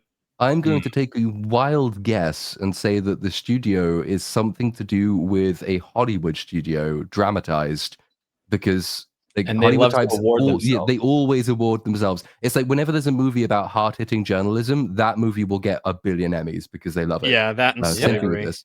Slavery too, that's another good one. And if you can combine all of them, like a gay ex-slave journalist who works in a Hollywood studio, then they'll that's right, sweep yeah. the board. Oh, my it'd be God. an immigrant now, right? It'd be True. some immigrant who got a job in a Hollywood studio. Adolescence got 9, tied with the Penguin. Wow. I haven't seen was Adolescence, pleased, but it's not as good as The Penguin. No, it probably And isn't. Adolescence but, wasn't very good. It was. I don't know. Like there was a lot of stuff about it. I think to like. It was slightly overshadowed by all of the competently real world drama. shot. But yeah, competently shot. I think the performances were good. I was pleased to see that the kid got one because I think he was really good in it. And is it Stephen Graham, the guy who sort of stars and writes it? He just seems like a genuinely quite nice, well-intentioned person who maybe got a bit swept up away with the changing the world aspect of that show, which overshadowed a lot of the coverage. But I can see why that was awarded. I wouldn't rank high on my list of favorite things, but I think it was at least competent. How did Colin Farrell not win an award? Because we live in the clown timeline. Hmm. At least the main actress, Sophie, right? Her actress got an award, didn't she? Yeah, I saw her speech Just on the real BBC. much- It was fantastic. Much deserved, but fucking Colin not getting one, that's actual madness. And there was a whole shit ton of snubs from Andor in terms of acting as well. Hmm. So kind of crazy. Obviously, those shows should have won more than they did. Kind of wild, but The Boys is still winning. Huh. How? every once in a while I hear that show still exists. Yeah, it just Yeah. tapped out. That's one of the few shows that I just quit out of spite, or just fuck you, show. You're not what I thought you were. Like The Oh, yeah, Boys we- and Lost. Yeah, we quit after season 2. That was the one. terrible. Season 2, episode 3. sucked. Season 2, episode 3. The boat episode where the fucking deep was on the whale, and every single character is retarded. No powers worked how they should. Homelander's death. Like the show died in one scene for me, and then somehow 3 seasons later, it's still going. No. Apparently, because it's winning like 3 Emmys, right? It's so still I guess people going. still watch it. And that Gen V spin-off is going as well. I think that just hit its 2nd season. I've not watched a single second of that, and I never will, probably. But there seems to be an audience for it still. Reaper, like I think it's the only one on the planet who's watching this, like on YouTube. right Oh, now. I thought he said, "Do you people still watch The Boys?" Sorry, dyslexia. Wait. I remember that. What do you mean, you people? What do you mean, you people? Us foul Us. bastard YouTubers. Severance, is that for season 2? I've not seen much Yeah. of season 2. I started season 2, then it started to irritate me in the way that like Lost used to irritate me. I'm not convinced it's going anywhere, and I'm not going to finish it until I know that it is. Season 1 I kind of enjoyed, but season 2 is like it's more of the same. It's still really well done, but we are getting to the point where I need some payoffs at this stage. I need some satisfaction and some confidence that this is going to be worth my continued investment, and I haven't had that yet. So I'm going to wait till whenever season 3 finishes or whatever As it I've is. learned many times, any moron could write good setups. Yes, and there's lots of good setups, but as yet no payoffs. It's kind of Alien Earth in a nutshell. A lot of great shot setups that they have for almost everything, but we're still waiting for payoffs. So, like even Tentacle Boy, you think we're gonna get anything like worthwhile by Oh the yeah, end? but whenever they do payoffs, they're awful. There are payoffs in Alien Earth. It's just that they're really shit to mysteries that we didn't really need the answers to. It's like, oh, I wonder what killed all the people on the ship at the beginning of episode 1. Was it the aliens? Oh yeah, it was. Fair enough. I wonder who was behind the sabotage. Was it was the bad boy guys. genius? Oh yeah, it was him. Okay. Oh, okay, well, the fair, bad yeah. guys did the thing, and the aliens. Who could possibly have seen that coming? Because the And- one and lady it goes doesn't know on. how to close a fucking alien. Oh my specimen God. tube, so yeah. So stupid. That's what I mean about like you could do that in like we could all sit here and think of 12 different ways they could have done that. But they choose the stupidest way imaginable every single time. They just depend on stupid characters. It's shocking. Crappy payoffs all around. At least it's almost over. Further awards news, Amy Poehler had a comment about the Oscars, specifically not nominating comedies. Every single year at the Oscars, everybody in comedy gets blanked, and all the serious people get up and accept. It's some hot bullshit because comedy is not easy. Well, you need to make comedies. I agree that comedy isn't easy. Yeah, maybe make a comedy, because I'm pretty sure cinematic comedy has been dead for a while. Well, yeah, that's the question I was going to ask. What candidates were not nominated in the field of comedy that should have been nominated this year? I can't. The only comedy I know of is Naked Gun. Naked Gun, yeah. I hear mostly positive things about it. It didn't get me out of my seat to go sit in the movie theater, though. It's, from what I've heard, it's at least mid. It didn't completely embarrass the franchise, but it's not like something that people are recommending. Yeah, that's what I mean. That's kind of what the vibe I'm getting. And that's the problem. Like Twisted Metal, that's a TV show. They don't make comedy films anymore. I just talked about Seth Rogen because he did win like Best Actor in a comedy series, but he moved over to television because he essentially destroyed his own comedy film career because he apologized for all of the comedy films he made because comedy shifts and changes. What a fucking shock. And he was apologizing for the jokes he was making and like super bad. Come on, man. I love Knocked Up. I think that's like the best movie he made. And the fact that he can't even stand by how well written and well executed that movie is because he's a coward now. Like, no respect for that dude. Yeah, he moved over to TV where he can hide a little more. And I don't know. It's such bullshit because I think Superbad's my favorite comedy of all time. I think it's hilarious. But Hot Fuzz probably just for the writing, but I also Deuce Bigelow, Male Gigolo. That's one that I always just love for the premise. It's such a silly premise, but they pulled it off. I forgot about that one. Yeah, it's fun. Oh my god. Hot Fuzz is a good shout for best comedy though. I always go back and forth between that and Shaun of the Dead because it just depends on the mood, but it is really Shaun of the Dead is pretty. I almost want to exclude those two when I talk about comedies because they're like in a tier of their own. They're so fucking well constructed. But yeah, those are easy picks for sure.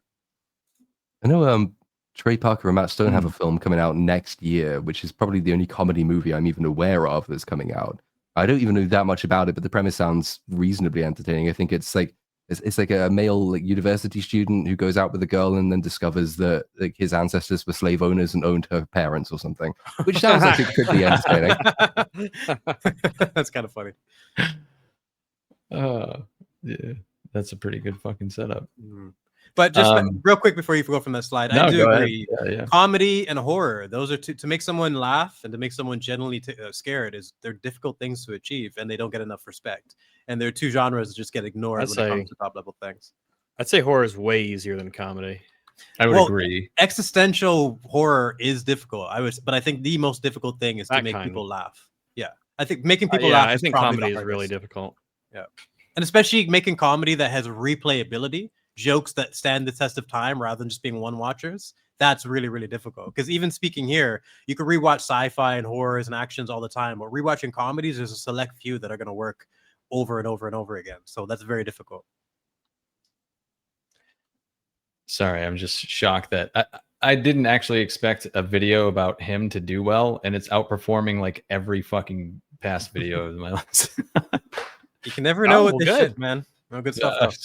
Whatever. I'll take it, I guess. Yeah, man. Take it. In other news, Netflix is reportedly considering placing a bid to buy Warner Brothers. Years ago, when Disney bought Fox, I was like, there's got to be two companies in Hollywood in 10 years. It's getting closer and closer and closer. It's the prequel to the prequel of Alien Earth. These are the companies that will just turn into Weyland-Yutani, and they're actual entertainment conglomerates. Yeah, I'm not shocked about this news. I thought Superman was a major success. Shouldn't that have propped up WB? Yeah, it was a massive success. It was definitely going to make $1 billion, and then it was definitely going to make 700 million, and then it's definitely going to make 600 million. Oh, it just about crawled over it. What a tremendous success that was. Warner Brothers is saved. Hooray for the DCU. Why would Netflix do this, though, given... Isn't Warner in massive debt? And presumably they would have to... And Netflix is pretty heavily debt financed as well, I think. It's yeah, like I've got no idea the state of these services and whatnot. No, but it's like, I don't know. I tend to put all this kind of stuff in the same field as Apple will buy fucking anything. Apple will buy a Lucasfilm. Apple will buy. I said, no, they won't, because that's not how their business model has ever worked, and I don't think it's how Netflix's does either. And I don't think Warner would necessarily go for it yet, because I don't think they realize how fucked they are. So, I mean, it might happen. I'm just not convinced it will. I'll believe it when I see it, as with Yes. many of these related, whispers and rumors and whatnot. Doesn't affect me, at least not now. I'll believe it when I see it. And until then, maybe it's true, maybe it isn't. It's like the Rey movie.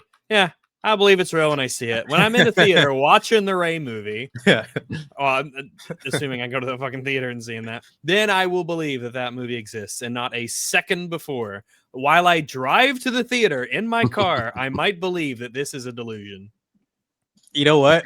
All joking aside, I might actually see the right movie in theater. Like, I'll give her that respect. I want to see this shit. The biggest spectacle as possible. And Cynic, you mentioned like the worst movie of the year. I think Weapons. That's #1 movie for me of the year. How's that doing?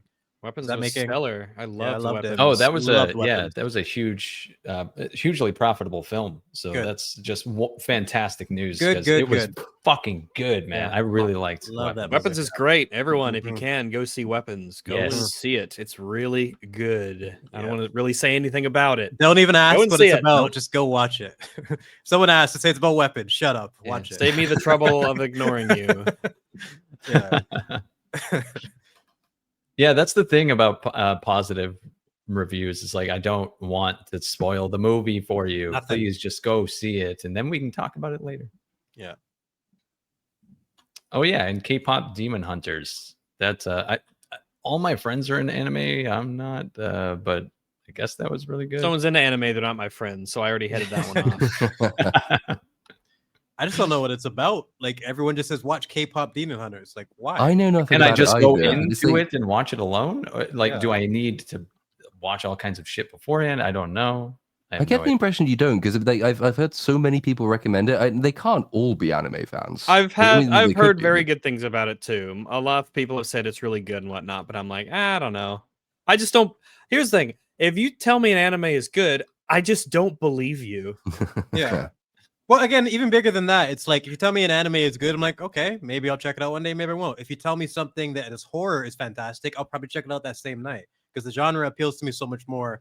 You can't just tell me something's animated and I automatically think it's going to be good. Apparently. No, I'll go see a good animated movie. It's just an anime. Like, I don't know, it just gets away with all the shit, and I just don't believe people. And they're like, "Oh, this anime is so great." No. I'm like, "Yeah, sure it is. Sure it is." Apparently, it's not an anime. I don't fucking. It's animated. That's all I do.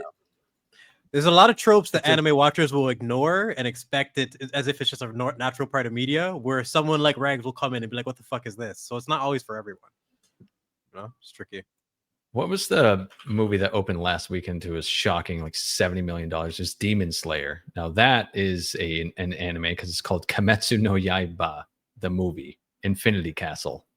That is an anime title if I've heard one. They also have bullshit don't- titles. That's also another thing that sort of is like, what is that? Infinity Castle? Yukaba. Yeah, Oh. Teenage Sushi Happy, just weird anime title thing. Yeah. If I go to Katsuba no Yaiba and there's Yaiba in it, I'm gonna be really fucking upset. Okay, He's so pissed. I'm gonna be absolutely livid if I see any Yaiba in there. I've been. The title lied was to the title. explicit. Yeah. Kimetsu no Yaiba, the movie. Yeah, I'm fine with Kimetsu, but dear God, don't get me fucking started on Yaiba. Now that I'm thinking about it, historically, animes usually have names that are extremely vague. Like, you don't know what the fuck the show is about based on that. So, like, What, my stepmother Hmm. turned into a racehorse and was transported to a fantasy dimension? those. Isn't there one called Chainsaw Man and he is like a chainsaw man? That's pretty explicit, I suppose. I know there's an anime character. I don't know what anime he's from. I just remember the character name stuck with me. The character's called Well Done the Pussy Hand, and he actually has vaginas in his hand that he uses to get himself off with. It's like, fuck. I mean, it's Well, if you it's a had one on your genre. palm right there, that'd be That'd be all right. I That think sounds that's like why a he did hentai, it. not an That'd be anime. handy. I you know? never checked out the anime though. Something about the, it's like I'm content just to know that this person Do you not exists. like I don't need to know vaginas? why. I mean, I'm not massively keen on them. I mean, they need to The exist. I'm told. You feel like really looking great. into it will make it You're less miss- interesting. you're You missing just rather out, just all right. headcanon it. Yeah, Demon Slayer's made $104 million domestic, which only accounts for 19% of its total. Internationally, it's made $450 million. That is, it's like shit's going on outside of the United States. We just don't know. We just don't care. or care. That's key, actually, Rags. I think you're right.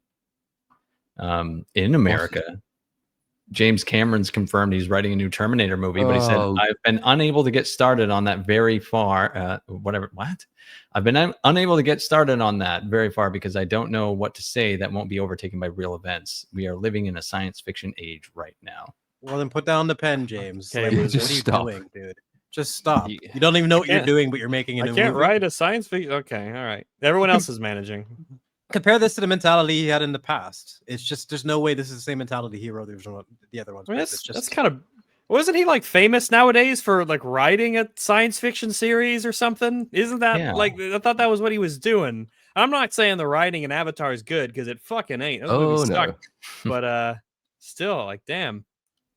but he's too focused on the modern age. Like, just focus on your own art, dude, and just I don't know. This is not what I want to hear This from just someone tells like me that he James. wants to explore the nature of AI and he wants it to be profound and he wants to have something to say, but because he doesn't really understand it and AI is moving so quickly, he doesn't know what to do because he doesn't have, I guess, the confidence of his convictions. Like on the anime front, Ghost in the Shell, one of the rare good animes, Good animes, didn't yeah. seem to be hamstrung by not knowing what the future was going to be. They just sort of put the balls Smart on. people can theorize and come theorize. up with, they can extrapolate based off of human nature And a lot of yeah. it is about And- asking what will be the constants in human nature, even in a technologically changing world, and that's where a lot of your story potential comes from. Or like, what will becoming be when you have this technological capacity massively expanding in this way? What does it change about what's normally fundamental to? It's like there are so many ways you can do it without getting caught up in the minutiae of which AI chatbot is leading the race this week. Yeah. But like James Cameron couldn't write a Terminator movie the last 3 times he's tried, so I don't know why this is any different. I think this is just an excuse.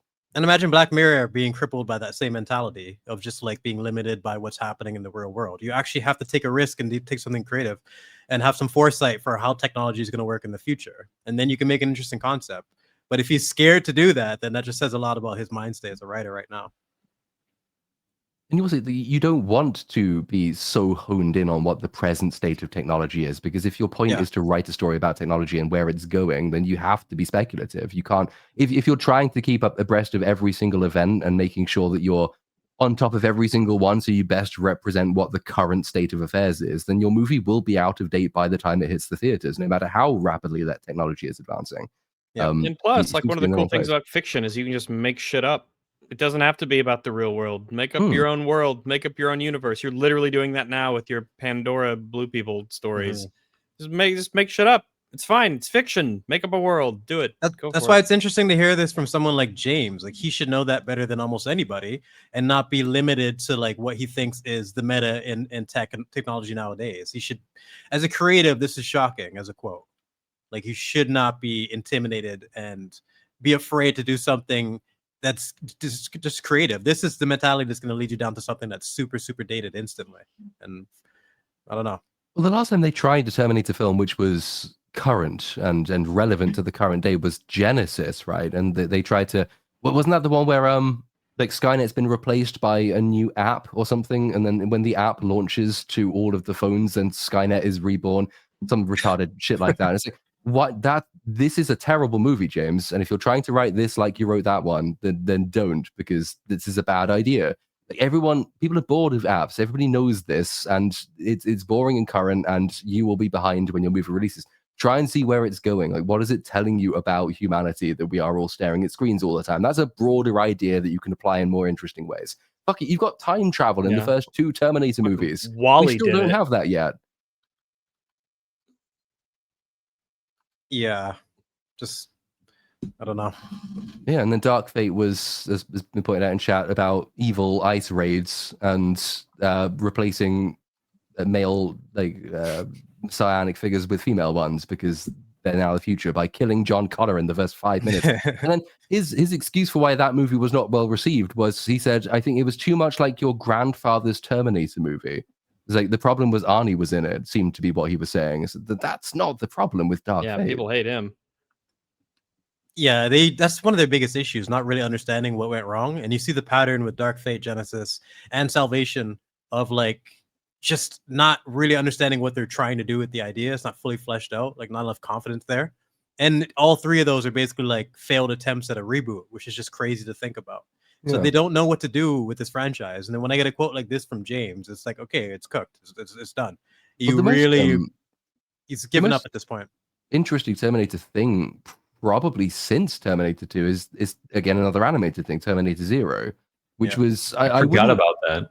Well, exactly, and like I wouldn't say it's necessarily good because a lot of its time travel stuff reintroduces a whole bunch of problems that actually are present also in Dark Fate, but it's trying to say something else. It's trying to be more speculative. It's trying to be more philosophical.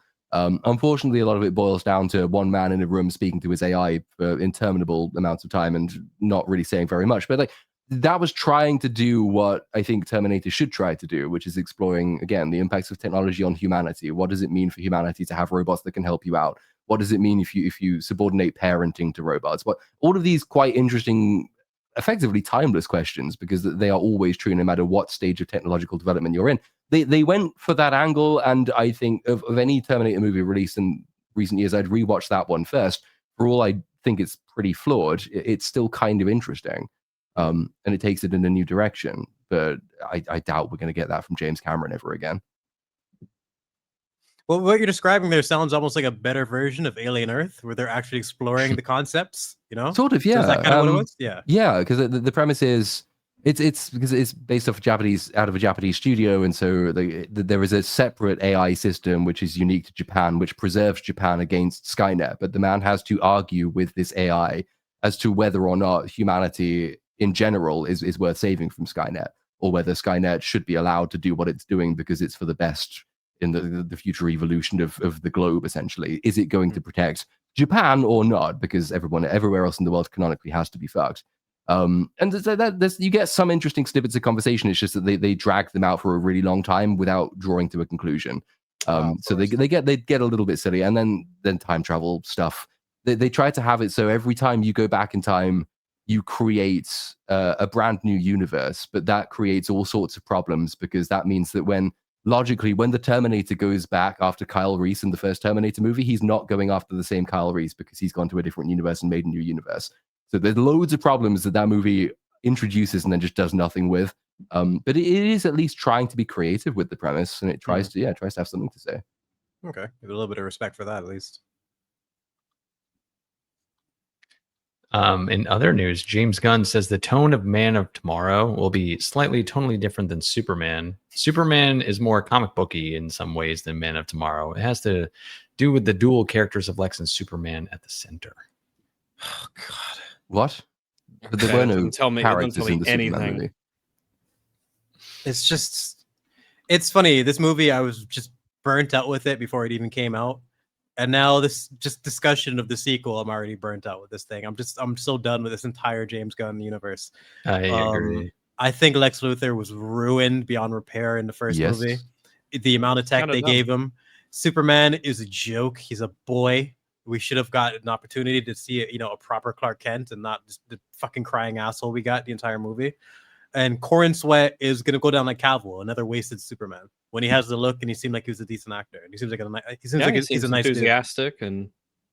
And he's got the look. He's a good actor. Mm-hmm.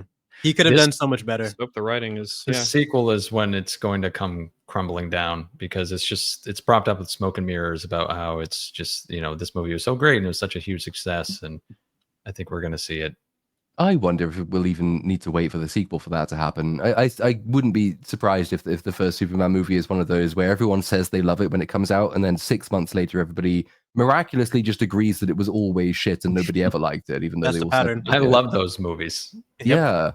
But this It's around 6 absolutely- months. You're right, Platoon. It's around they- Yeah, probably 6 month right. mark sounds about right. It's the Yeah. 6 month lag time, but this is a fundamentally broken movie, and it's the beginning of a cinematic universe. And if you're building a cinematic universe off of foundations this fucked, you are fucked. You can't repair it. You can't use Lex again. He's completely buggered beyond sense. Superman feels like isn't a it's the character. 5th or 6th movie Yes, Yeah. in an extended universe, not the first. it is the kind of stuff you do when you get that you're in your desperate late franchise era and say, fuck it, black holes, multiverses, Pocket dimensions. just throw more characters onto the screen, pocket dimensions. All of this stuff is what you'd expect from like a Superman 7, and we got it in Superman 1. Yeah, compare Obadiah Stane, who at the end of Iron Man, it's mainly some character damage to him in terms of his motivation. Like, what are you doing, Obadiah? I thought you were smarter than this. But I feel like you can fix him. You could work around if we were to bring Obadiah back, and like, let's say they did in Iron Man 2. What do you do with Lex? Yeah, what do you do with Lex? Oh fuck! Don't remind me of that. But what do you do with Lex when he's like his existence in Superman breaks like the entire universe? It's like there's nothing we could do with this character at this point. Why don't you just clone another Superman, Lex? Why don't you just build another universe, Lex?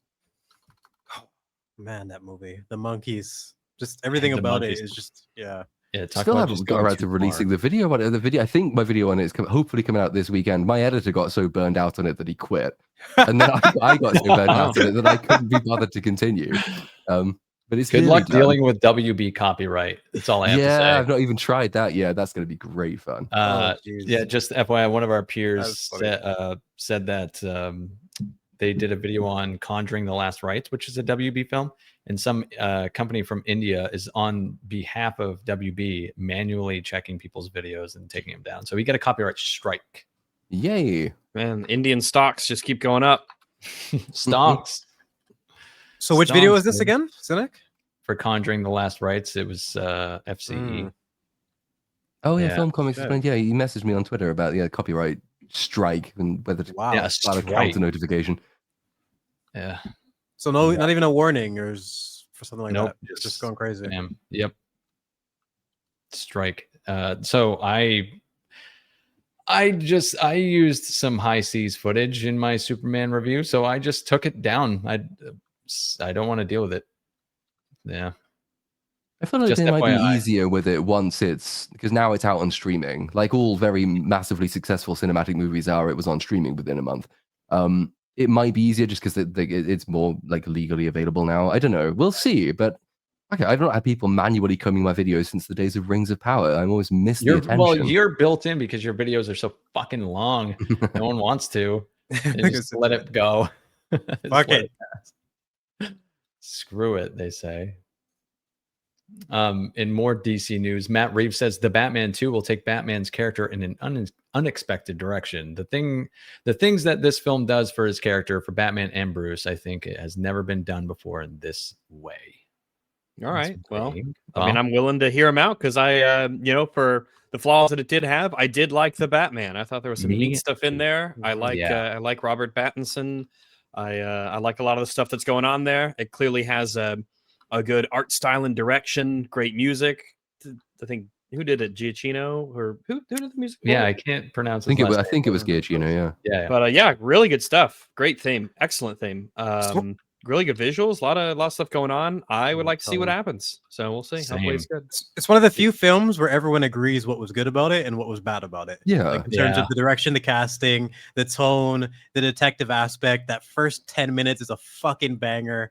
But then it slowly, the plot armor sticks in, and then that third act is like, what the fuck? And then you get to Riddler. No. Sort of goes into the Like fourth that. act, which has some problems.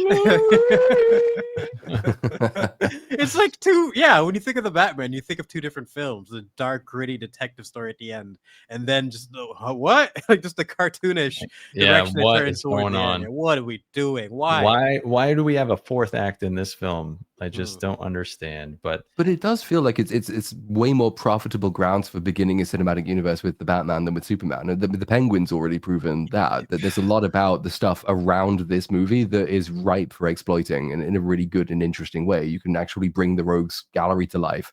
Like that would be really interesting, and it will be interesting as well to note almost the competition between them. Like if this one does really, really well, or even just well enough that it continues to justify its own separate existence, what do you do with this Batman? Do you do a Batman 3 Do you roll have this to. Batman into the DCU?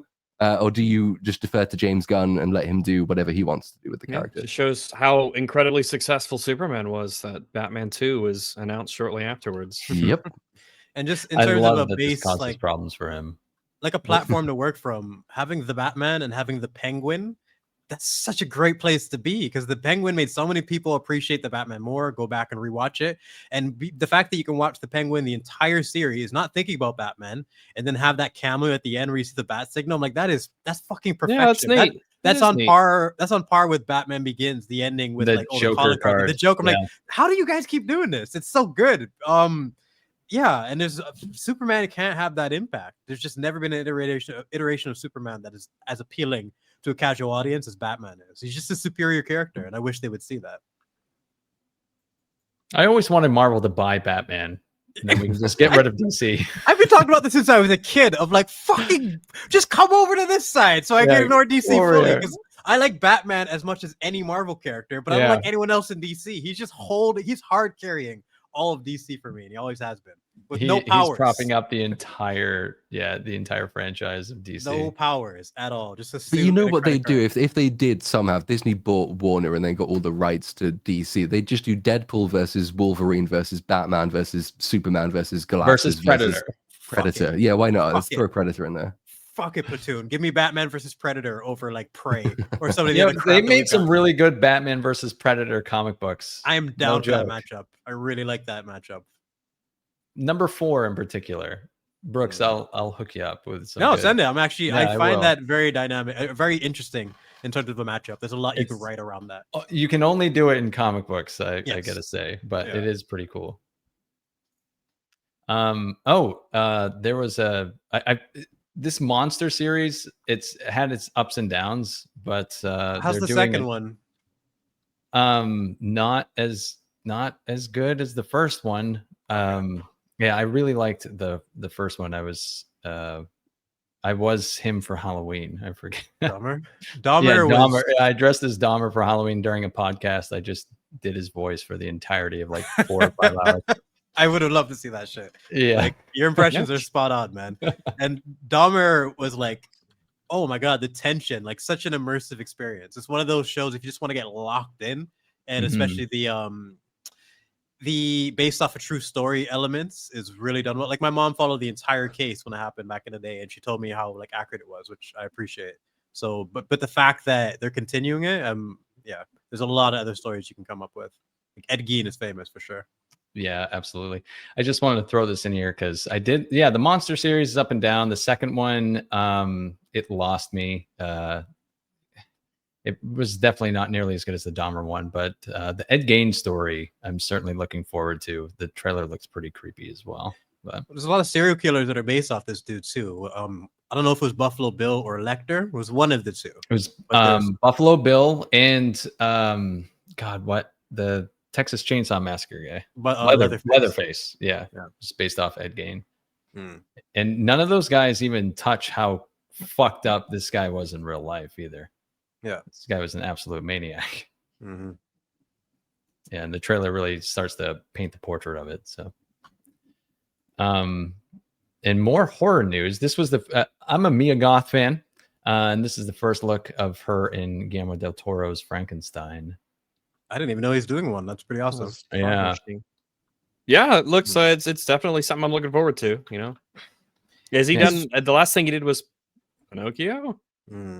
Oh, or what was the last thing he did? Let's see. I'm not up to date. But he's one of the few directors that has such a distinct style that you're curious in any project that he has, pretty much. Yeah. Well, Last of a Dying Breed. Pinocchio. Yep. 2022 was the last thing he did. I didn't see that. Del Toro. I would have loved to see Del Toro do like a rated R Gargoyles. That's one cartoon from the 90s that they haven't fucking pillaged and ruined yet. So an adaptation of Gargoyles made by Del Toro, that's take my money. Is this true? Ed Gein only is this true? One person. He was a maniac, but not a serial killer. I don't know. I think it was only ever proved, but maybe I'm confusing him with another person, Well- but Ed Gein I thought was the one they found like a shit ton of bodies under his house. Pretty sure. Yeah. Well, usually with these killers, it's the details, not the mass amount of murders. Like Dahmer only killed like 16 people or something. I say that like it's Only. nothing, but I said Yeah, that because that's nothing. like rookie numbers. It's just 16 people, it's rookie numbers. Yeah. But like if you compare it to some others, it's the details around Dahmer's killings that make it so memorable, and like that's why he's so the legacy that he has. It's not just the number, right? Yeah. Convicted of, but That sounds so bad. it's not a big deal. It's only he's 16 16, people. whatever. Fuck it. He's only showering in a tub that had dead bodies in it. It was not a big deal. Yeah, he's It gets fucked. lonely in the tub, all right. Yeah. Oh God. This guy's been cast as the male lead in the next Insidious movie, and I thought the series was over, but apparently it's not. They're still doing the red face dude pop up. And they are still doing this. Yeah. I can't stand this series because I saw the Red Door last year, and I had had enough. We were I've talking about seen this. Insidious, but I don't remember the red. Maybe I just never have. I think they all just blend into one. It's like They Insidious, do. and The This and The Conjuring, and Conjuring. Paranormal Activity, and Rags, you have that problem too? Mm. Like Considious and The Conjuring just kind of blends together in your head. Like you Oh, just, absolutely. Insidious, The Conjuring, The Nun, The Annabelle. It's all blur. It's all the same. It's all. I don't know if they're the same franchise or different ones or offshoot. I don't know. It's just like I haven't seen any of them, but I don't. I mean, I don't have to see something to judge the fuck out of it. They just you seem like really they're don't awful with to me. these. You really I'm just don't like, when it oh, comes to no, these you don't. movies. This horror slop shit. Yeah, I just don't. Let me guess, something jumps out at you and it surprises you, and you go, "Oh my goodness, that sure was surprising." Oh boy. Compared to what you're saying, like I will take the door opening in Weapons and the tension that I'd feel in my chest anytime the door opened versus any of the jump scares throughout all of these franchises, because they actually made it worthwhile. Like when the lady came out with the scissors, I almost had a fucking heart attack. Just like that works so much better than the stupid stingers that they add in all the time. I don't know. The art of jump scares is just dead nowadays. They abuse it way too much. it also seems just pointless to keep making them because all these horror movies will be blown out of the water by Shelby Oaks when that releases. Like, I was it's going to gonna bring that up. redefine the horror franchise. Has anyone seen it yet? I know that I don't think it's out yet, is it? interviews- It's out in a No. few months, months, one of the two. I definitely gotta get stuck my eyes. I want to see how this goes. How do you feel about that, Regs? You have a longer history with Stuckman than any of us, probably. What's your overall thoughts on his movie? Unlike just him making a movie. Thoughts? I mean, obviously, I'm very pro YouTubers making movies and branching into that kind of endeavor. Even whether it is good or bad, we all win. And also, I think it is a way to truly like test someone like Chris Stuckman, the movie critic who finally makes a movie themselves. They who should know more than anyone else what constitutes a good movie because they criticize them for a living. So surely he will provide something that is high quality. Surely all those years of telling us what's good and bad about movies will pay off, right? How could it not be so? So yeah, let's see what you got. Let's see if all those years of criticizing movies allows you to produce something good. If it's a good movie, then hey, good. Then we get a really good movie. We always need more of those. If it's a bad movie, then well, maybe we could make fun of it, or who knows. You can get something out of it. And I agree with Obviously, that. I hope it's good. I just don't have. I agree high with the hopes. sentiments. Even someone like Chris, like he's still a YouTuber. As much of a twat that he is, he's still one of us. And I respect the attempt. And there's a part of me that's kind of rooting for him. But then, based off the trailer, it just felt. I don't even want to say it fell flat.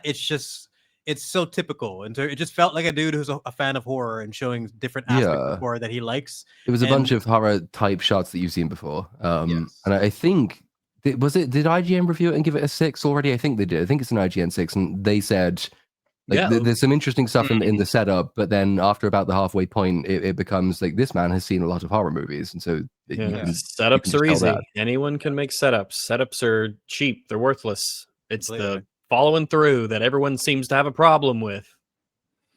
it's so key, man. Like a big part of the praise for weapons is the setups are fantastic, the payoffs are fantastic, and the entire journey is fantastic. It's the type of thing where you have confidence that there will be an effective payoff, and then it comes and you're satisfied. It's a great experience as a viewer where you want to recommend it to others and just don't say a damn thing. You're just trusting the quality.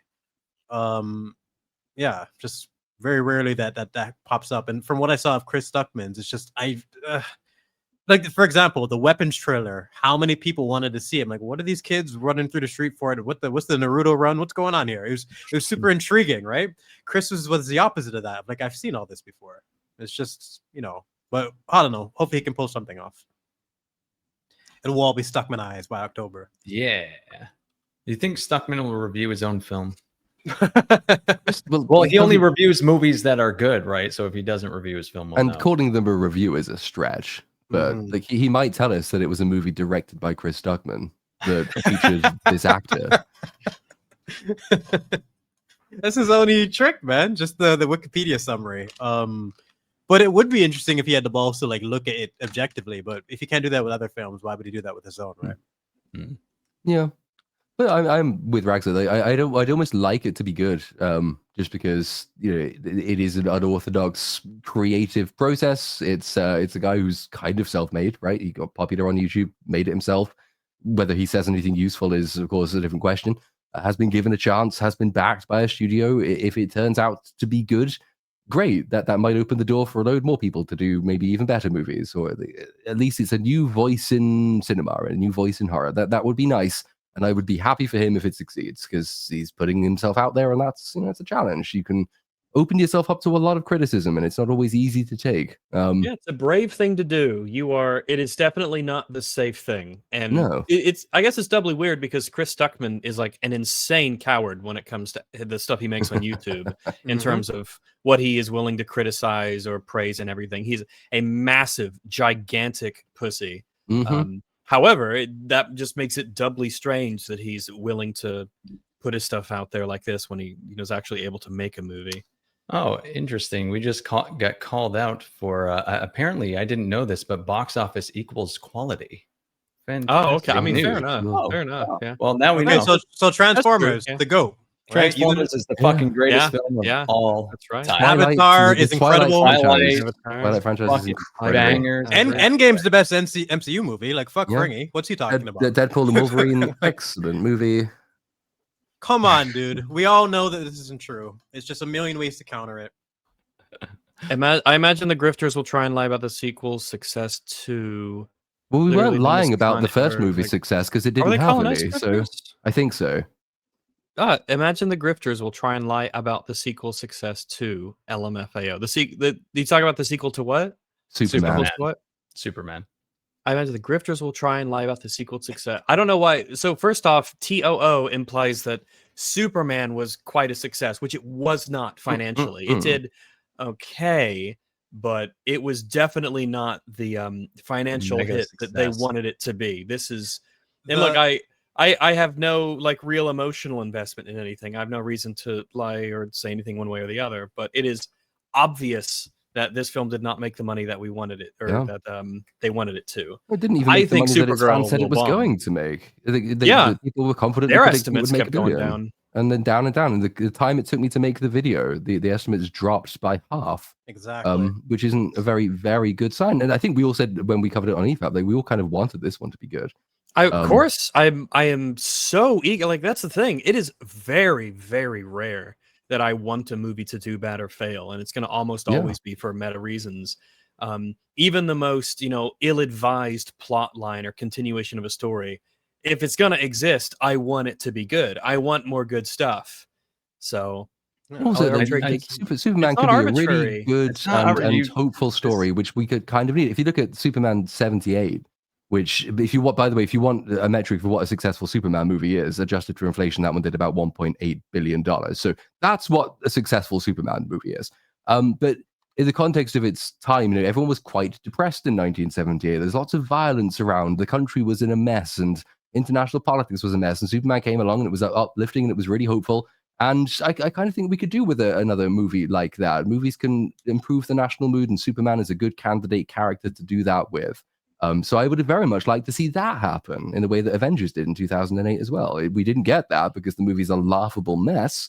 And that's what I think is where drives a lot of the criticism. That there were hopes for this movie, and the movie dashed those hopes rapidly and violently. Universe bros Superman are just- just like yeah. Snyderverse bros. I Yep. figured out. There's a million examples we can go all night, but I think one of the most potent ones is The Thing is one of the most respected and beloved horror movies of all time. It didn't make money. It bombed. It was fucking like, it wasn't even reviewed well. So it's the not most just iconic movie of all Yeah. time is The Wizard of Oz, and that didn't do well when it came out. Mhm. Blade Runner, The Thing, a lot of these Mhm. movies, they just weren't really successes when they came out.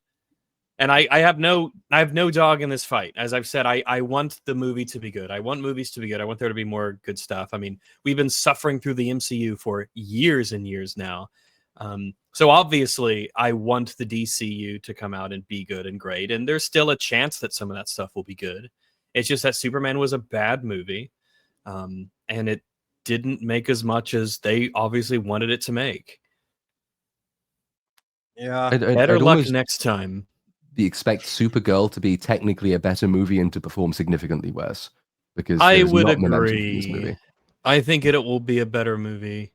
I think it will be a bomb in terms of finances. Look up Strawman, my guy. Well, all right. If you'd like to present with us very clearly and concisely what your point is, so we don't strawman you, then by all means, please do. But We provided like 7 counters for you, dude. Like clean Yeah. ones that just prove the point is flawed. Well, You no, gotta he went address back those on what before he was taking place saying of it. because he Yeah. said, well, no, box office doesn't mean quality, but it did also make a lot of money. Just make up your mind. these So are with- what is separate. it? Okay, these yeah. are separate but relevant conversations. I mean, we can talk about the quality and we can talk about its box office because the box office of big movies like this in particular, they are important things. They determine the shape of modern culture. They determine what stories continue, what stories die, what franchises rise, whose careers go where. This is important stuff.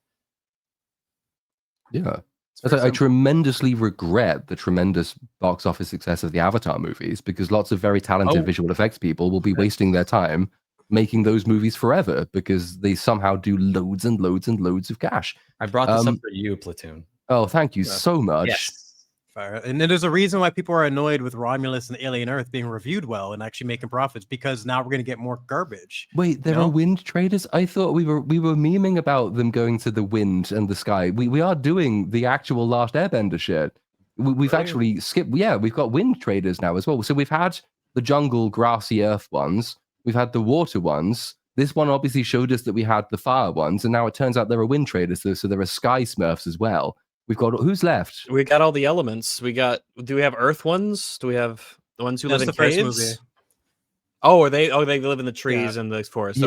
Okay. We had Earth the water 1, ones. Water 2, and now we're getting They're fire swimming and Earth around. in the same fucking. What are you The doing? fire ones live James? in the desert or volcanoes or whatever, and the wind ones live up in He's the got to do like sky. 7 more of these films. He's running out of elements. What else? What can about he the do? Blue people. The plasma Yeah. tribe? They live in the Plasma clouds tribe. and the They live in storm- volcanoes. Yeah. The strong and weak nuclear forces tribes. Every time I see these blue fuckers, I just think of all the things that James could have done within his time if he wasn't obsessed with this shit. I know. Such a waste. 16 I mean, years. I'd be well, fine 20. with. I'd be fine if Avatar movies were good. But it Yeah. is a shame. It's always a shame to see someone who has the opportunity and the budget and the respect to be able to essentially create entire science fiction, really franchises in general. You can create anything you want. You have the access to studios. You have all the money. You have the prestige, and you go through all this trouble to make your own thing and put it out there. An incredibly, unbelievably privileged thing to be able to do in terms of like human civilization. And this is what you scored out. Yep. That's why it's Starfield, the Bethesda. That's why that's Oh, such an God. insane. What a travesty, what an actual tragedy that they were able to do that, and that's what they shat out for the world was Starfield. And it's almost doubly depressing because I didn't get far enough into Starfield before I got bored and switched it off to know whether it had a story. But I've seen both the Avatar movies. The and multiverse the most story, don't depressing thing about fuck it, then I'm never going to continue that game. But the most depressing thing about the Avatar thing, not counting like the tremendous waste that's just been listed, is that like all the money, all the support, all the access, everything. There is no story. James Cameron does not want to tell a story. Apparently, he's had this script since like the late 80s or whatever it was. There isn't a story there. It is just That's older why they movie made his other done movies again. instead. And then the second movie is the same as the first movie again. When South Park did the Dances with Smurfs thing, which is basically a completely accurate rendition of what Avatar is. They hadn't seen the movie; they had just seen the trailer, and they thought, "Well, this looks really familiar, so I guess it'll be that. We'll make the episode." Episode came out before the movie, and just completely accurately predicted what the movie was going to be, because it is just Dances with Smurfs, and then the second one is Dances with Smurfs again, and this one will be Dances with Smurfs again, and then the fourth one will be Dances with Smurfs again, and then the fifth one, and the second. It will just keep fucking going. And people will still somehow pay loads of money to see them, and they will keep getting made and taking up valuable slots in the cinema for nothing, adding nothing to culture whatsoever. It's crazy. The lack of cultural impact that these movies have when you consider the money that they have, it needs to be studied. I just don't understand how this could happen. I don't know anybody who talks about the characters from Avatar or expectations for the next film. It's just, there's no what's going to happen with this person. I don't even know who the main character is. Is it still? I only know Jake Sully. That's what I was going to say. And even then, he's not really a character. He just has a vaguely recognizable name. He's an avatar. Believe it or not. Is Ripley still alive? Is she still in there? She is, but she was, I think, unconscious all the way through the second one. But then her potentially cloned daughter is the daughter character in the second one. There's a part of me that likes that Sigourney Weaver has this legacy where they want to incorporate her in almost anything sci-fi, from like Baby Yoda to Avatar, but they don't do anything with her. She always just there as like a prop up, like, hey, you remember her? It's just the sci-fi nostalgia. But it'd be nice to see her play a character one more time, Yeah, but she's in Mando, so she won't. I had to bring up Avatar for you. There are a shit ton of super chats. Can I start in, or would you like see what happens when I show up? Yeah. TGV Monster says, howdy, I'm here before the beginning. Howdy. Well, hey, how's it going? Hey. Hello. The monster. This guy really is always first. Wow. He is. He's the first one there. Tay says, these past 2 weeks have been surreal, and it's clear that both sides are stoking divisions instead of cooling things down. That being said, please stay safe, guys, and look out for each other. Thank you, and we will do our best. Well, yeah, I streamed Gollum the week of the event. Very strange time to be streaming Gollum, but I don't know. There's lots of people fanning Division, obviously, but there's also, I think, quite a lot of people who are in the come together, forgive everyone mode, and hopefully those people will win out a little bit. And Reapers and Outwits. Can they arrest you for that in the UK Platoon? Because it just seems probably. like it's just... I didn't call anyone a Muppet, so the fat cunts who might try and arrest me will not arrest me unless I call them that. It's crazy.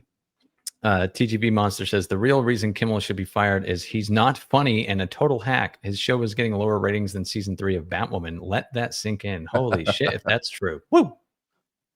Yeah, that's rough. That just means this just means the Batwoman should have got a show. Mm-hmm. Yeah, imagine that show still had Ruby Rose, the legacy it could have had. Because I feel like we wouldn't have dropped off. We'd be watching that every week, every single episode. Because they got a decent actress, someone who's just, she's not great, but she's not a meme fest like Ruby Rose, so it's just lost its edge. Tay comes back and says, remember what Varys said, why is it always the innocents who suffer most when you High Lords play your Game of Thrones? Back when he was smart. Yeah, what a good character he was up until he wasn't. Fucking Varys. He's one of those as well. He's a massive improvement over the books. I've been going through them. Finally managed to get past Feast for Crows. It turned out the trick to getting past it was falling asleep during the last several chapters and not going back. But such a good character. But the show, it did all, like, most of the conversations between Varys and Littlefinger, which are really good, are the show's own invention. They turned him into a way more interesting character than I've so far seen in the book. That's why when people say Dan and Dave never had any talent, go back and watch the Chaos is a Ladder conversation. Go watch all the interaction between Littlefinger and Varys. Watch the interaction between Arya and Tywin. Yep. Watch the conversation with Robert and Cersei. There's a lot of significant dialogue that they added and just pulled out of thin air, but that was in line with the characters. Scenes that should have happened. And it's just infinitely frustrating. That's why anytime it's brought up, we have a little bitch fest real quick. It's just fucking annoying, man. And that is why people send in super chats, just to trigger you, Brooks. It's so easy, man. It's so easy. I'll be like a 9-year-old man and I'll still have something to say about season 8. JS Pena says, happy 15th to Avengers, Earth's mightiest heroes. Is it 15 years? Didn't they? No, it must 13. be. Right?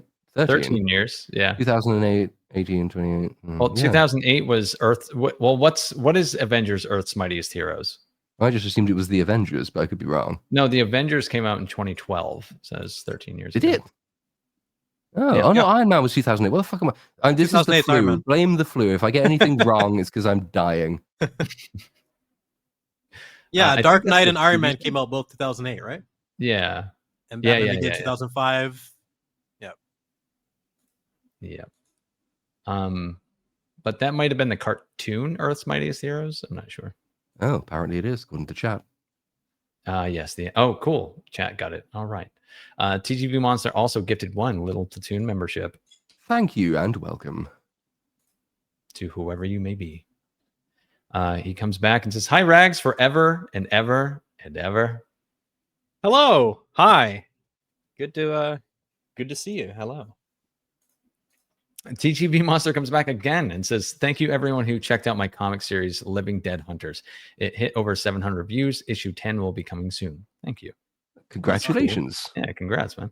That's very cool. Good stuff. M8566 asks, who do you think is the rightful king of Westeros, and why is it Stannis Baratheon? I could tell you that nobody wanted that throne more than fucking Stannis, and I loved him for it. So many other people just like, I don't want to rule, or this, and that, the other day, political reasons. Just stubborn, pure, like just peak stubbornness. And the actor just made it so much more entertaining too. And then, like everything else, they fucking ruined him. One of the most interesting characters ever. Oh my god.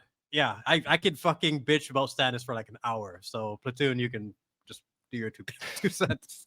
He was legally the correct person to be king, and Yep. in his mind, that was the best. So yes, by law of succession, he was the rightful king of Westeros. The But one he thing that probably Ned would have been a shit king.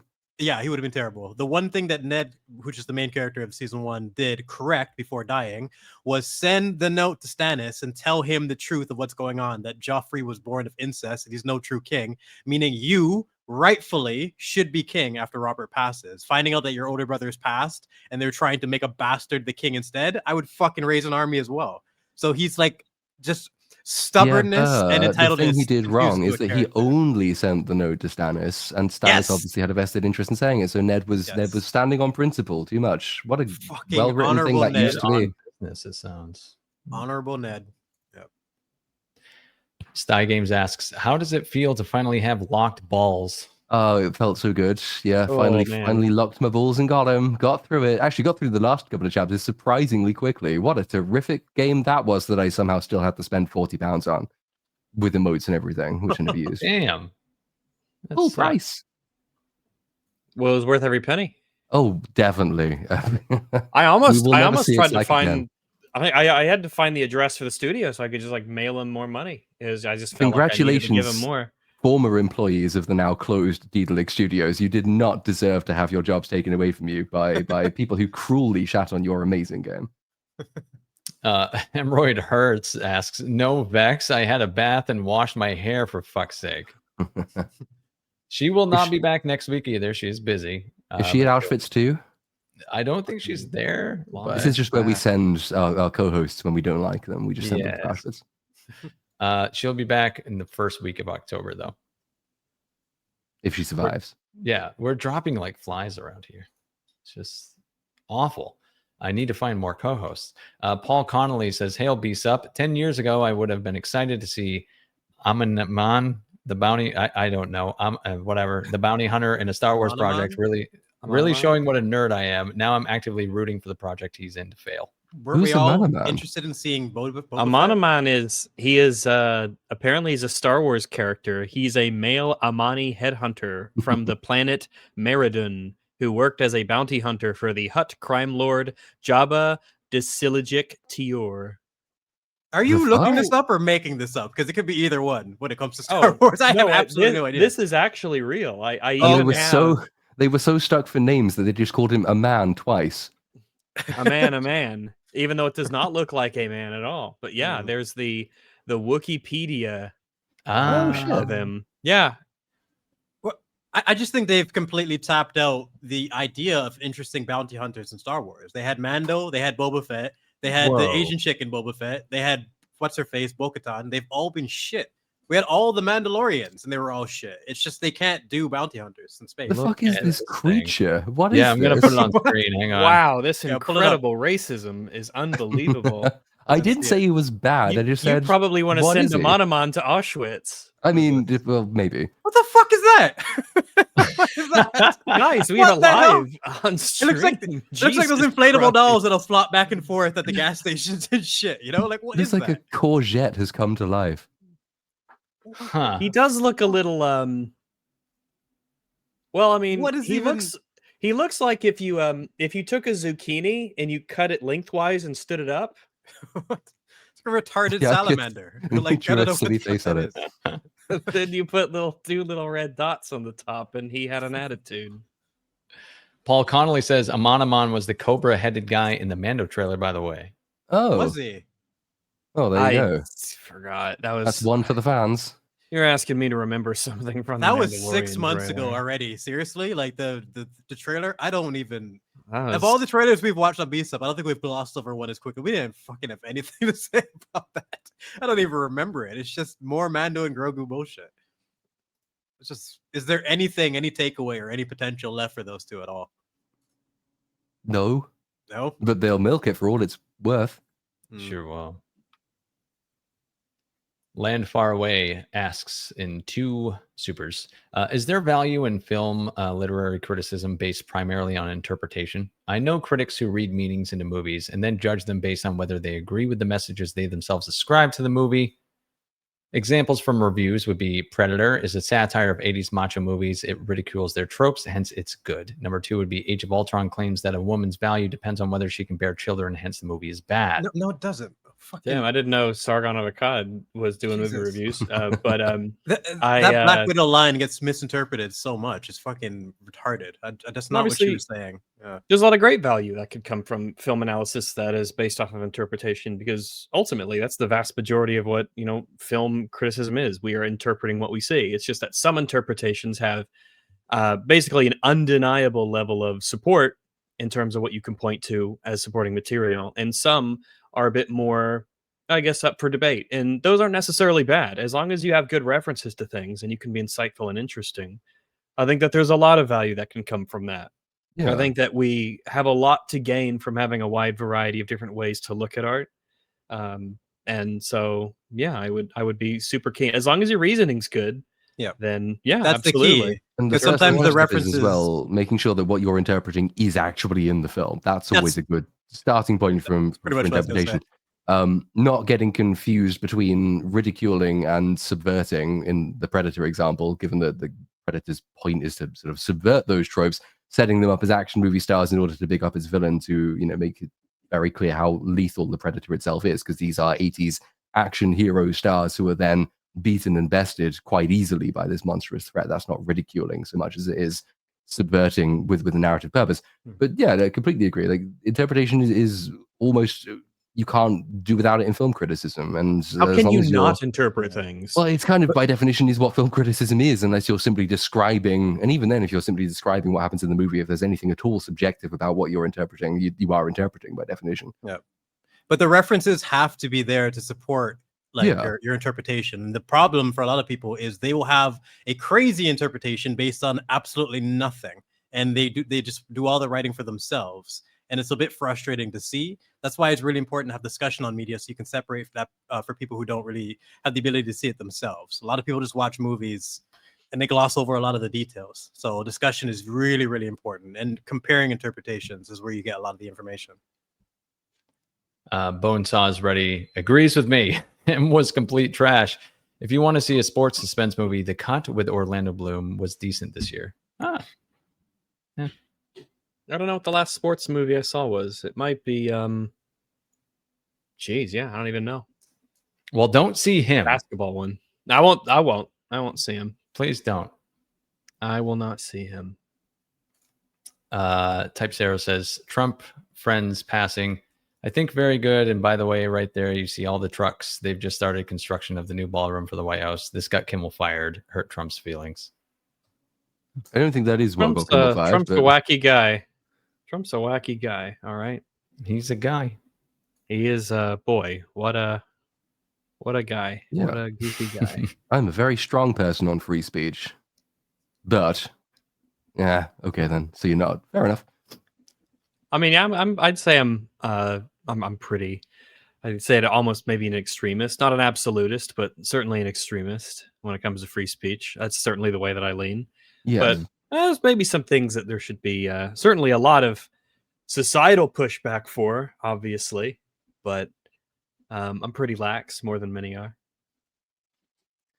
Big T says, DS Infinity Castle is that Demon Slayer? Infinity Castle has made more money than any Marvel film this year. Do y'all think it'll beat Superman? Close to beating Mission Impossible. Maybe we should ask Chris in the chat, who's still arguing with himself, I think. Is he? How's Still Chris going doing? strong. Yeah, still Has going someone strong, checked in man. someone checked in on Chris there. Kimmel got fired for trying to say this. Yeah, it's a crazy guy. Yeah, I don't know. Oh, and Chris Smith. There were two Chris's. There, Chris see, Smith there he is, the right guy. there. He is. Young Chris. Yeah. Uh, No, it's good. We need people like Chris Smith to keep us sharp, you know? Yes.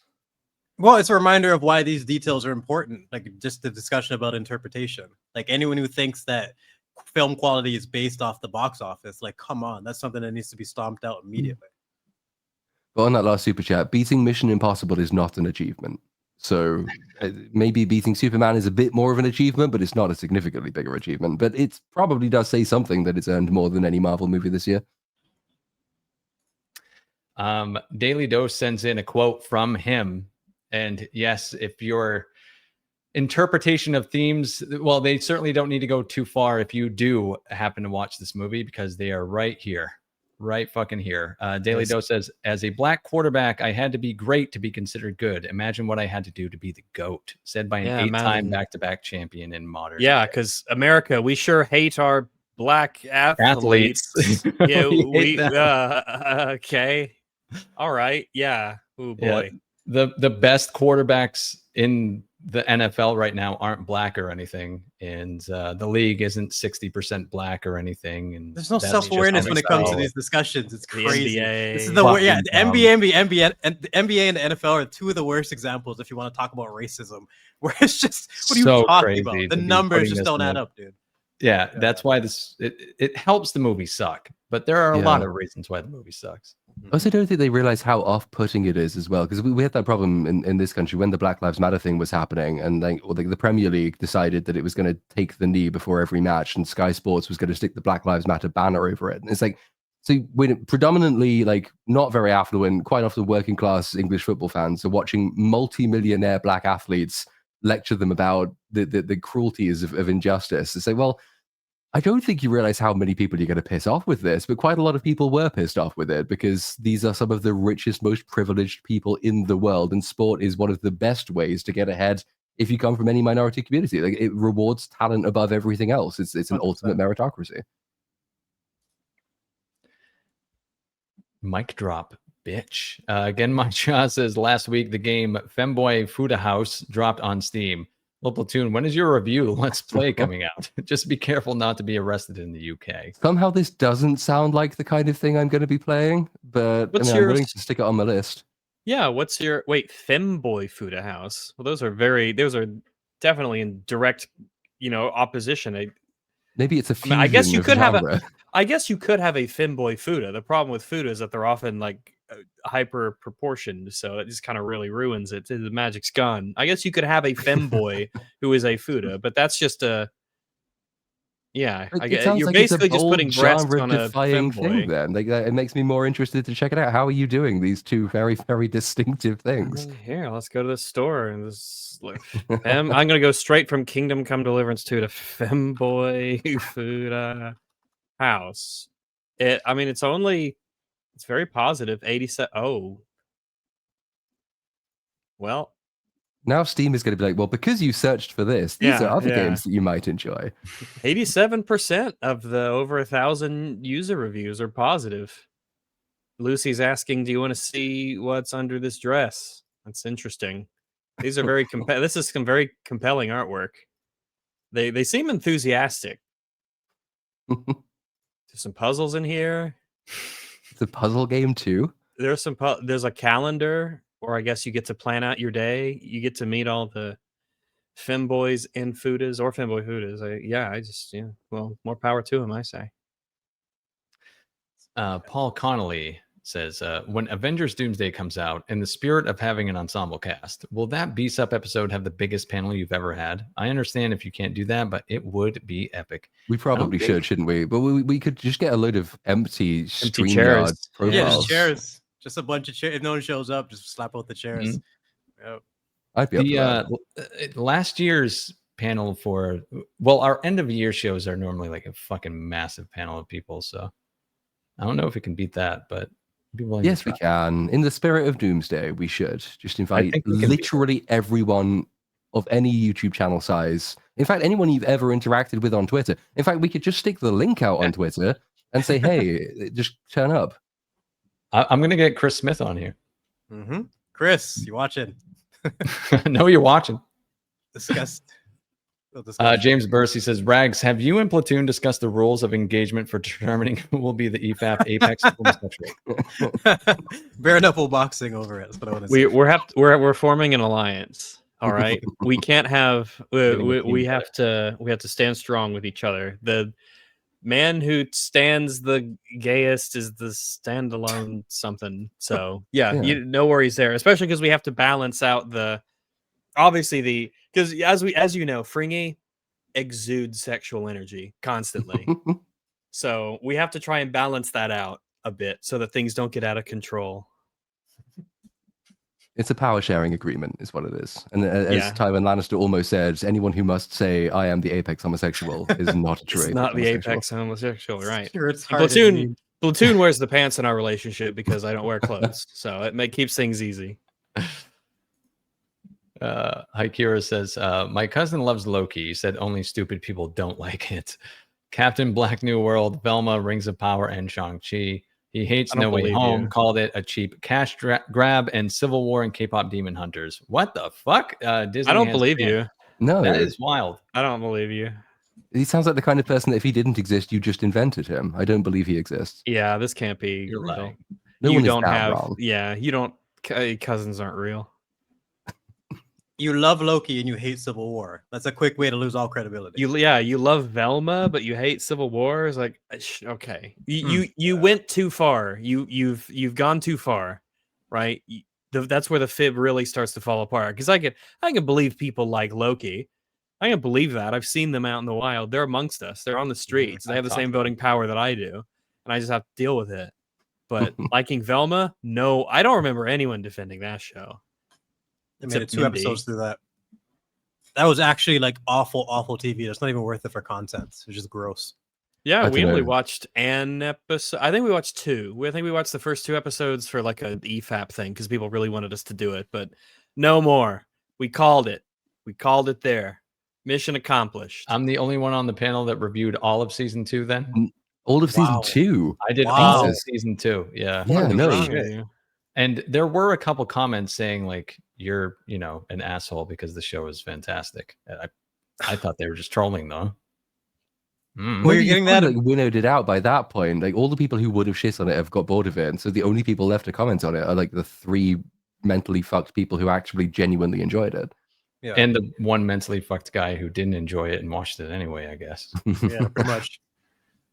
But it's kind of like Alien Earth right now. There's a lot of people that are praising that, and you're just stuck. Yes. It's hard to even discuss. Big T comments, Kimetsu no Yaiba means Demon Slayer in Japanese. Also Platoon, how's Judas going? It's going all right. Yeah, it's still going. I got back after. It's always a nightmare taking a week off because so much will change in that week, and then I have to spend a long time catching up. But I'm sitting here wearing my little hoodie that I got because we've completed a milestone and we got a hoodie. So now I have a hoodie, which is keeping me nice and warm. But it's still going. Still gainful employment. They haven't sacked me yet. Sonia T, there's Sogner T, says, watched Bleach. I was disappointed there was no Bleach. Okay. Where do you say what? Doesn't that have like 4,000 episodes? Yeah, Bleach is. It's one of those like One Piece. It's like people keep saying, "Oh, you should try it." And I don't have many years left in my life. Yeah, a show with 1 billion episodes is called One Piece. That's so fucking strange. And anime titles, they're either like One Punch Man or Death Note, where it's direct, or it's Bleach, where you have no idea what the hell they're referring to. So, or strange. incredibly specific, and it just like expository, which matches Mhm. anime, because that's typically what it is. It's a character staring at you or another character telling you everything that the show is about and what it means and all the themes and what you should feel about it. So Jeremy Soden says, hopefully somebody will tell Cameron to stick to the Smurfs. Night all, get well, Plutes. Also, hi, Rags. hello.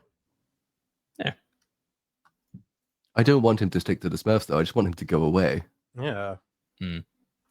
I mean, at least he's doing stuff that's really helping to like bring the technology of CGI and stuff forwards. He's really Sure. pushing the envelope, and at least he can say that he makes the best looking movies that have ever been made in terms of what they do in technology. I think that was So- true of the first one. I don't know that Yeah. it's continuing to be true of 2, 3, 4, Ours- 5, 6, and 7. Because like obviously there was like the 10-year development process for 1 where he developed all the underwater tracking stuff that they use for CGI. But Probably I don't is. know that 2 did anything like so much groundbreaking work. So now it does seem like it has devolved into, well, it makes money, so we'll do more of them. I feel like, I mean, I don't know, off the top of my head, I don't know a movie that looks, in terms of its like computer work, I don't know a movie that looks better than Way of Water. I think it's like, it's actually kind of insane how good it looks, but obviously that carries the fuck out of it. Yeah. Because there were those stories when the first one came out of people who like contracted depression because they had to leave Pandora. Yeah. Something about it, and they got scientists in to design the look of the Navi. They tried to they got a bunch of people who did Disney animation and I think to look at like the eye shape and why scientifically having these cat-like creatures with massive eyes is particularly appealing to human audiences. So there's a huge amount of technique that goes into making all this stuff, and evidently it does have an effect on an awful lot of people. It's just those people are overcome by that almost sensual experience. Kind of why I compared it to Brave New World in the Avatar 2 video. They have this sensual experience of the movie, which has no like at all, doesn't account at all for anything that's happening within the movie. It's just it looks so overpoweringly beautiful that they get lost in it, and then they don't pay attention to what's actually happening. Yeah.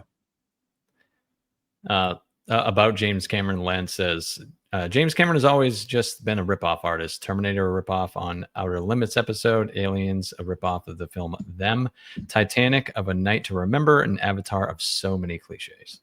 I don't think that's fair to say that he's just a ripoff artist, if that was being implied. I think Great there's artist steal, right? Yeah. All I creative think there's a work is lot- derivative. Like you have to factor that in. Well, Like it depends on what he definitely does. a lot of good stuff about those movies, and there's a reason that some of those are some of the greatest, of all time, and why they have cultural impact and what they do. I wouldn't want to take that away from them.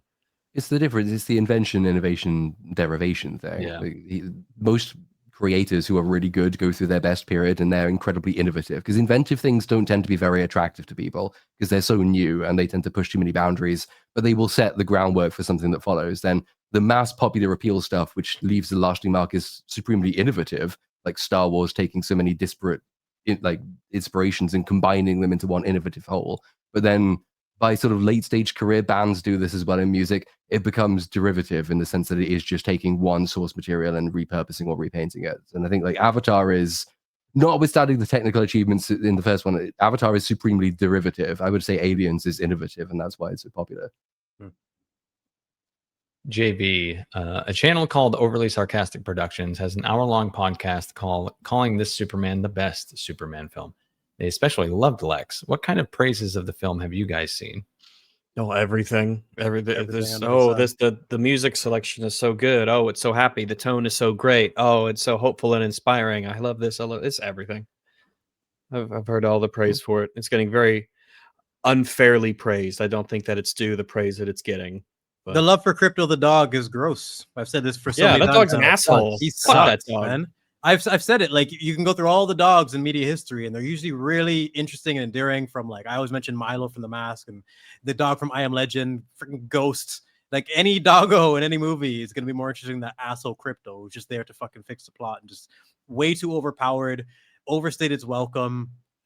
And I really hate the amount of benefit the movie got because it's just a cute doggo. It was good CGI, I'll give him that. But other than that, it's just trash. Like manipulative.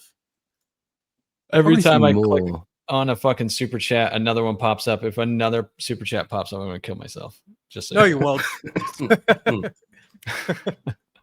Every time I see the number go down, I see it go right the fuck back up. Hemorrhoid Hurt says, I watched The Fall of the Roman Empire where Alec Guinness played Marcus Aurelius. Exactly the same as a hooded Obi-Wan Kenobi. Disconcerting. I don't think if I've seen that. I'm not sure if I have. I couldn't say I haven't seen it. Can't say either. Is him referencing back to the adaptation aspect when he was saying that? That super chat? I can't pull the super chat back up now. Oh, okay. Let's go on. My bad.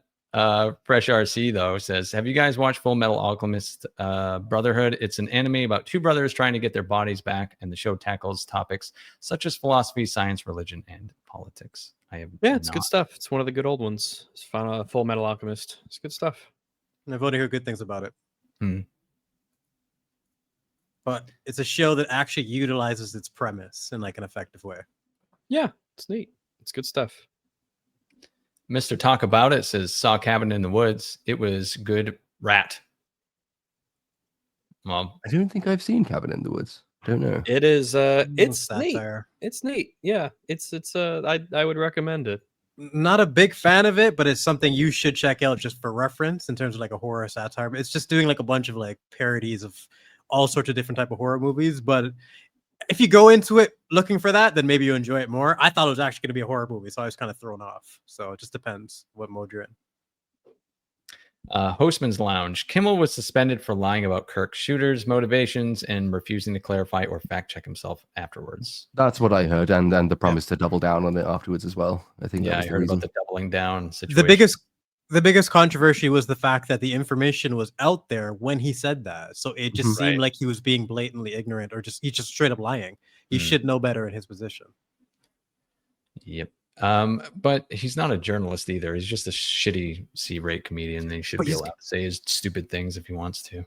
That's the one side of it where it's a joke at the end of the day, and I feel like jokes that fail and jokes that land, they come from the same place, so we shouldn't judge it based on that. Yeah. But at the same time, it's ignorance, because you have people who can do this research, the research for you.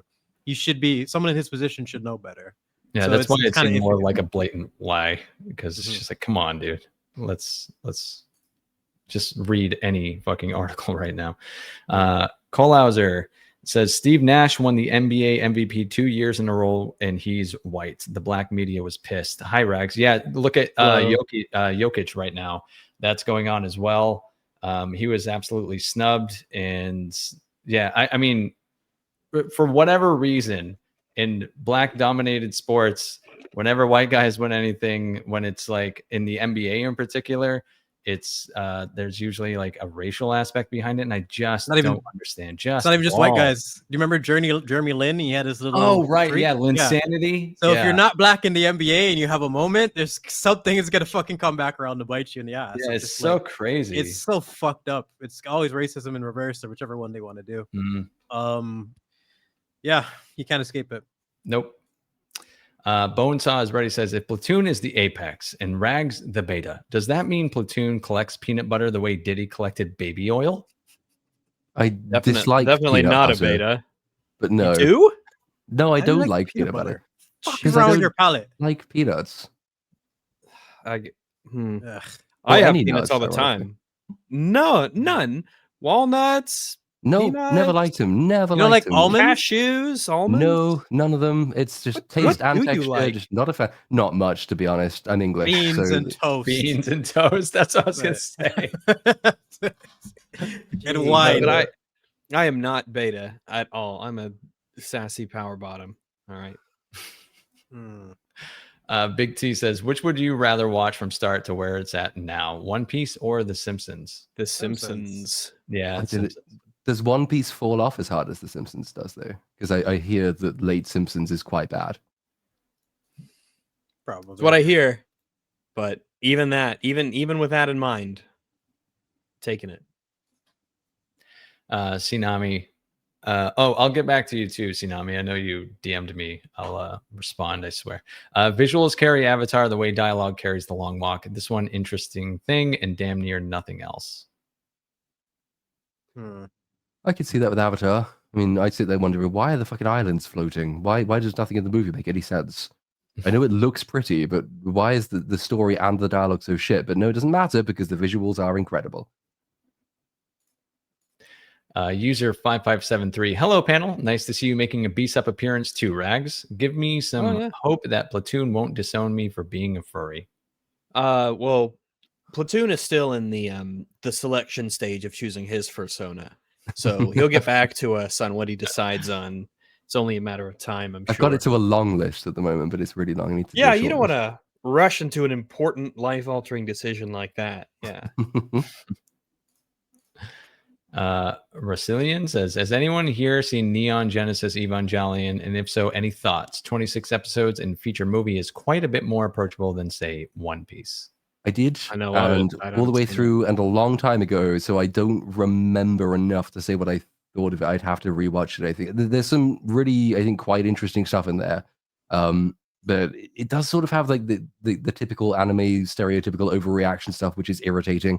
But underneath it, there is some interesting character stuff going on. There's some interesting thematic stuff that goes on in Neon Genesis. I'd like to rewatch it. I have a feeling it will come out on like the positive side of things for anime. I haven't seen it though, but I remember it being mentioned in 1 Hour Photo, which is the only reference I have for Evangelion. That's the Robert Williams one, right? Yeah, the Robin Williams movie. Yeah. Taker610 asks, when Manu and Grogu comes out, everyone will be firing up Disney Plus and saying, where is it? Wait, we have to leave the house and pay for it now? The fuck? Yeah. Yep. It's fine. It'll be on Disney Plus in a month though, so you don't even have to go and see it. True. I wouldn't even be shocked if there's no continuity to season 3.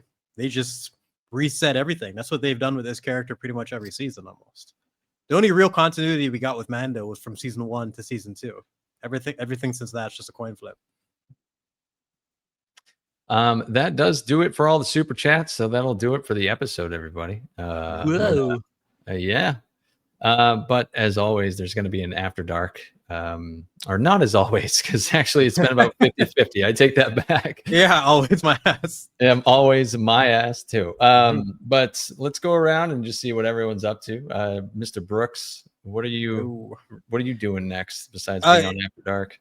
Alien Earth fucking broke me with episode 7. I hope that's a topic we mention at some point, because for me it's like it's reached a level of stupidity that I don't know. Like, it's Rings of Power was pretty dumb. Really, really dumb. But I don't remember every single aspect of the plot depending on stupidity the way this show does. So I'm definitely going to be making a video on that. I'm fucking so fed up with this show. And I re-released the horror video that got blocked out. Just discussing the difference between practical effect and CGI in horror and how to do it correctly. So if anyone wants to check that out, anyone who's a horror fan, that'll be an easy watch for you. So check that out. Awesome. And Rags, thanks for being here, man. I really appreciate it. Yeah, you bet. Yeah. No problem. Yeah. And I know where to find you, but where can the chat find you if they don't? I've got a channel that I need to start posting to more, Rags. We have a podcast. Little Platoon and I are hosts on it with Fringy and Mahler. Every Frame of Pause, we stream 1 p.m. Central every Saturday, or just about every Saturday. And so you can find us on Mooler, Mooler is where we post the re-uploads of all of our stuff. And this Saturday, we'll be covering Alien Earth. So that's what I will be working on this week. I will be going through, deciding what's even worth talking about in that show. And we might have an Ironheart situation on our hand. So we will see. But that's where talk we about be. Cheese for an hour instead. We'll talk about cheese and that hat, which was okay, the fine hat. I don't know. I think we need a second referendum on the hat. I'm not convinced it was fine. That is fine. It's fine. And Platoon. So we can find you on AFAB too. But are you releasing any material soon? Yeah, hopefully Superbad this weekend. I have a little bit more I need to record for it, which is bad because I'm ill, but I'll find a way of doing it. So that should be this weekend. It will be the next video. And after that, who can say? I don't know. Maybe Alien Earth. Depends how much it pisses me off in the final episode. And as far as I'm concerned, I released a video on celebrities who self-destruct yesterday, and I released a review of him today. So there's plenty of shit to check out, and I'm going to rest. And that's about it. Yeah. But link in the description for After Dark. If you're interested, we'll be going live in I don't know, really really soon. So, other than that, we'll see you next week if you don't join us on After Dark. So, yeah, see you guys. Platoon, take us out of here. Bye. Peace. Fuck you, etc.